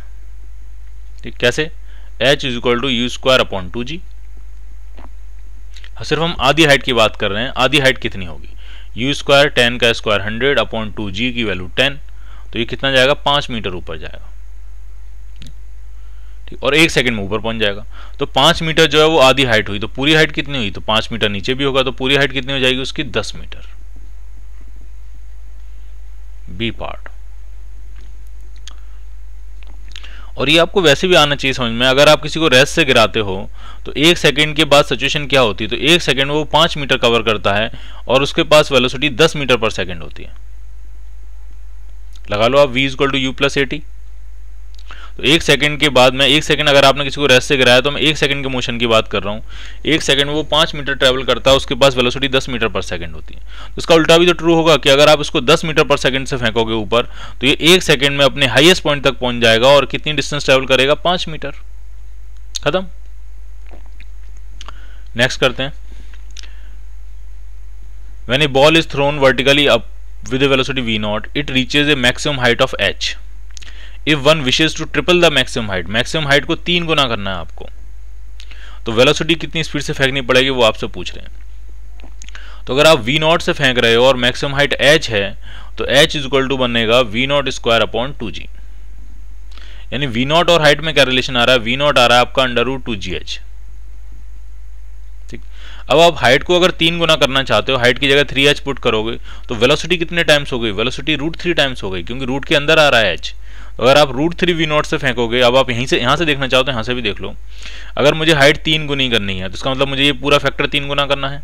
3 गुना करने का मतलब है वेलोसिटी का स्क्वायर मुझे 3 गुना करना है, तो वेलोसिटी कितना करनी पड़ेगी, √3 टाइम्स। जब हम वेलोसिटी की जगह यहाँ √3 टाइम्स पुट करेंगे और स्क्वायर करेंगे तो हाइट कितनी गुनी हो जाएगी, 3 गुनी हो जाएगी। सो your answer will B A part.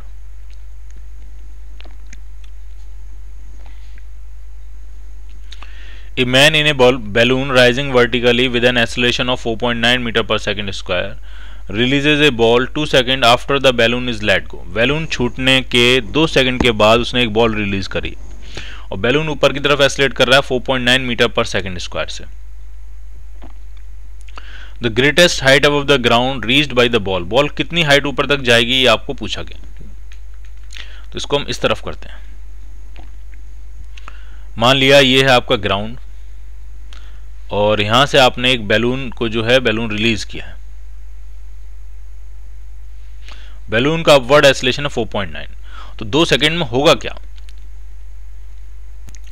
2 second में वो कितनी हाइट गेन कर लेगा और कितनी स्पीड गेन कर लेगा ये जरा फाइंड करते हैं। तो जो वेलोसिटी गेन कर लेगा वो v = u+at, तो ये आ जाएगी 9.8 मीटर पर सेकंड। इतनी वेलोसिटी गेन कर लेगा। कितनी हाइट आ जाएगी, तो h = ut + ½ at², half a 4.9 into T का स्क्वायर यानी 4। तो ये हाइट जो होगी वो भी 9.8 मीटर हाइट पे होगा। यानी बैलून 9.8 मीटर हाइट पे होगा और 9.8 मीटर पर सेकंड स्क्वायर पर सेकंड से ही चल रहा होगा, और उस टाइम आपने उसमें से एक बॉल ड्रॉप कर दी, तो बॉल की इनिशियल वेलोसिटी तो वही होगी ना जो बैलून की वेलोसिटी होगी, और कितनी होगी 9.8 मीटर पर सेकंड। अब ये पूछ रहे हैं कितना ऊपर और जाएगा, ये पूछ रहे हैं टोटल। तो 9.8 देखती समझ में आ गया, अगर रिटार्डेशन 9.8 का है तो 1 सेकंड तक ऊपर जाएगा, और कितना ऊपर जाएगा 4.9 मीटर ऊपर जाएगा। कैसे निकालना है, h = u²/2g। तो ये बॉल रुकने से पहले 4.9 मीटर और ऊपर जाएगी और फिर ये ग्राउंड पे गिरेगी।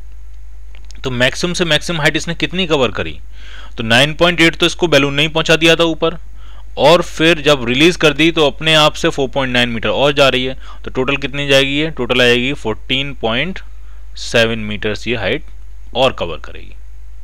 Clear, your answer will B A part.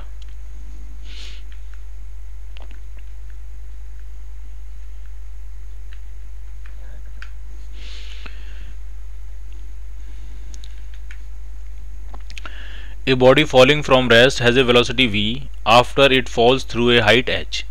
h गिरने के बाद उसके पास वेलोसिटी v आ जाती है, तो ये तो हमें भी पता है कितनी वेलोसिटी होती है। h गिरने के बाद उसके पास जो वेलोसिटी आ जाती है v, तो v होगा √2gh।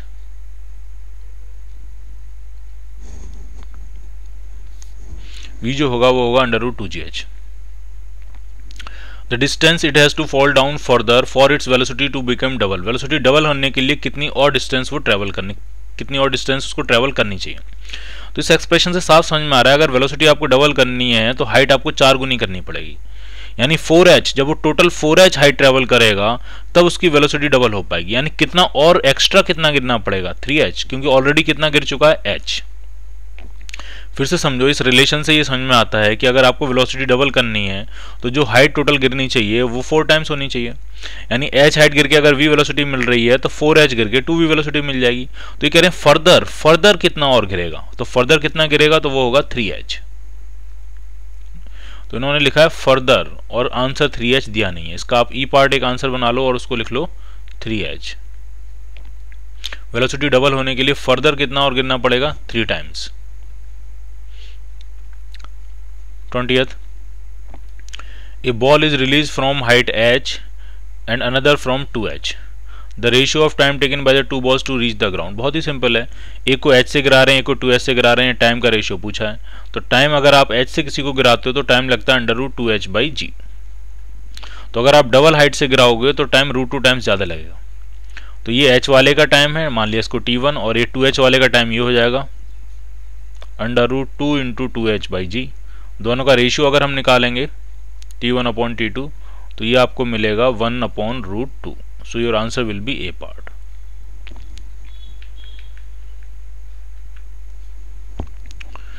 (21) An aeroplane is moving with velocity u। It drops a packet from a height h। The time taken by the packet in reaching the ground। अब कुछ कहा नहीं है किधर मूव कर रहा है एरोप्लेन, तो हम मान लेते हैं कि वो हॉरिजॉन्टली मूव कर रहा होगा, ठीक है, और ये h हाइट पे मूव कर रहा होगा। उनको कहना चाहिए कि कैसे मूव कर रहा है, और ये मान लिया u की स्पीड से मूव कर रहा है। अब आपने उसने एक पैकेट रिलीज किया तो पैकेट की स्पीड भी u ही होगी, और वो प्रोजेक्टाइल मोशन करता हुआ इस तरह से ग्राउंड पे गिरेगा जाके। लेकिन टाइम, तो अभी एक क्वेश्चन आया था जिसमें एक पार्टिकल को आपने रेस्ट से गिराया था और एक को हॉरिजॉन्टली फेंका था, दोनों को जो टाइम लगा था वो सेम लगा था, और वो टाइम कितना आया था, वो टाइम आया था √2h/g। So your answer will be D part. Clear, ये बात आपको एकदम दिमाग में सेट रखनी है कि पार्टिकल को रेस्ट से गिरा दो उसी हाइट से, और उसी हाइट से पार्टिकल को हॉरिजॉन्टली फेंक दो, दोनों को जो टाइम लगता है वो क्या लगता है, वो सेम लगता है, क्योंकि दोनों के वर्टिकल मोशन एकदम आइडेंटिकल होते हैं। इनिशियल वर्टिकल वेलोसिटी दोनों की 0, वर्टिकल एक्सेलरेशन दोनों का सेम, वर्टिकल डिस्प्लेसमेंट दोनों को सेम कवर करना है, सेम टाइम पर रिलीज किए गए हैं, तो फाइनल टाइम भी क्या होगा रीच करने का, सेम होगा।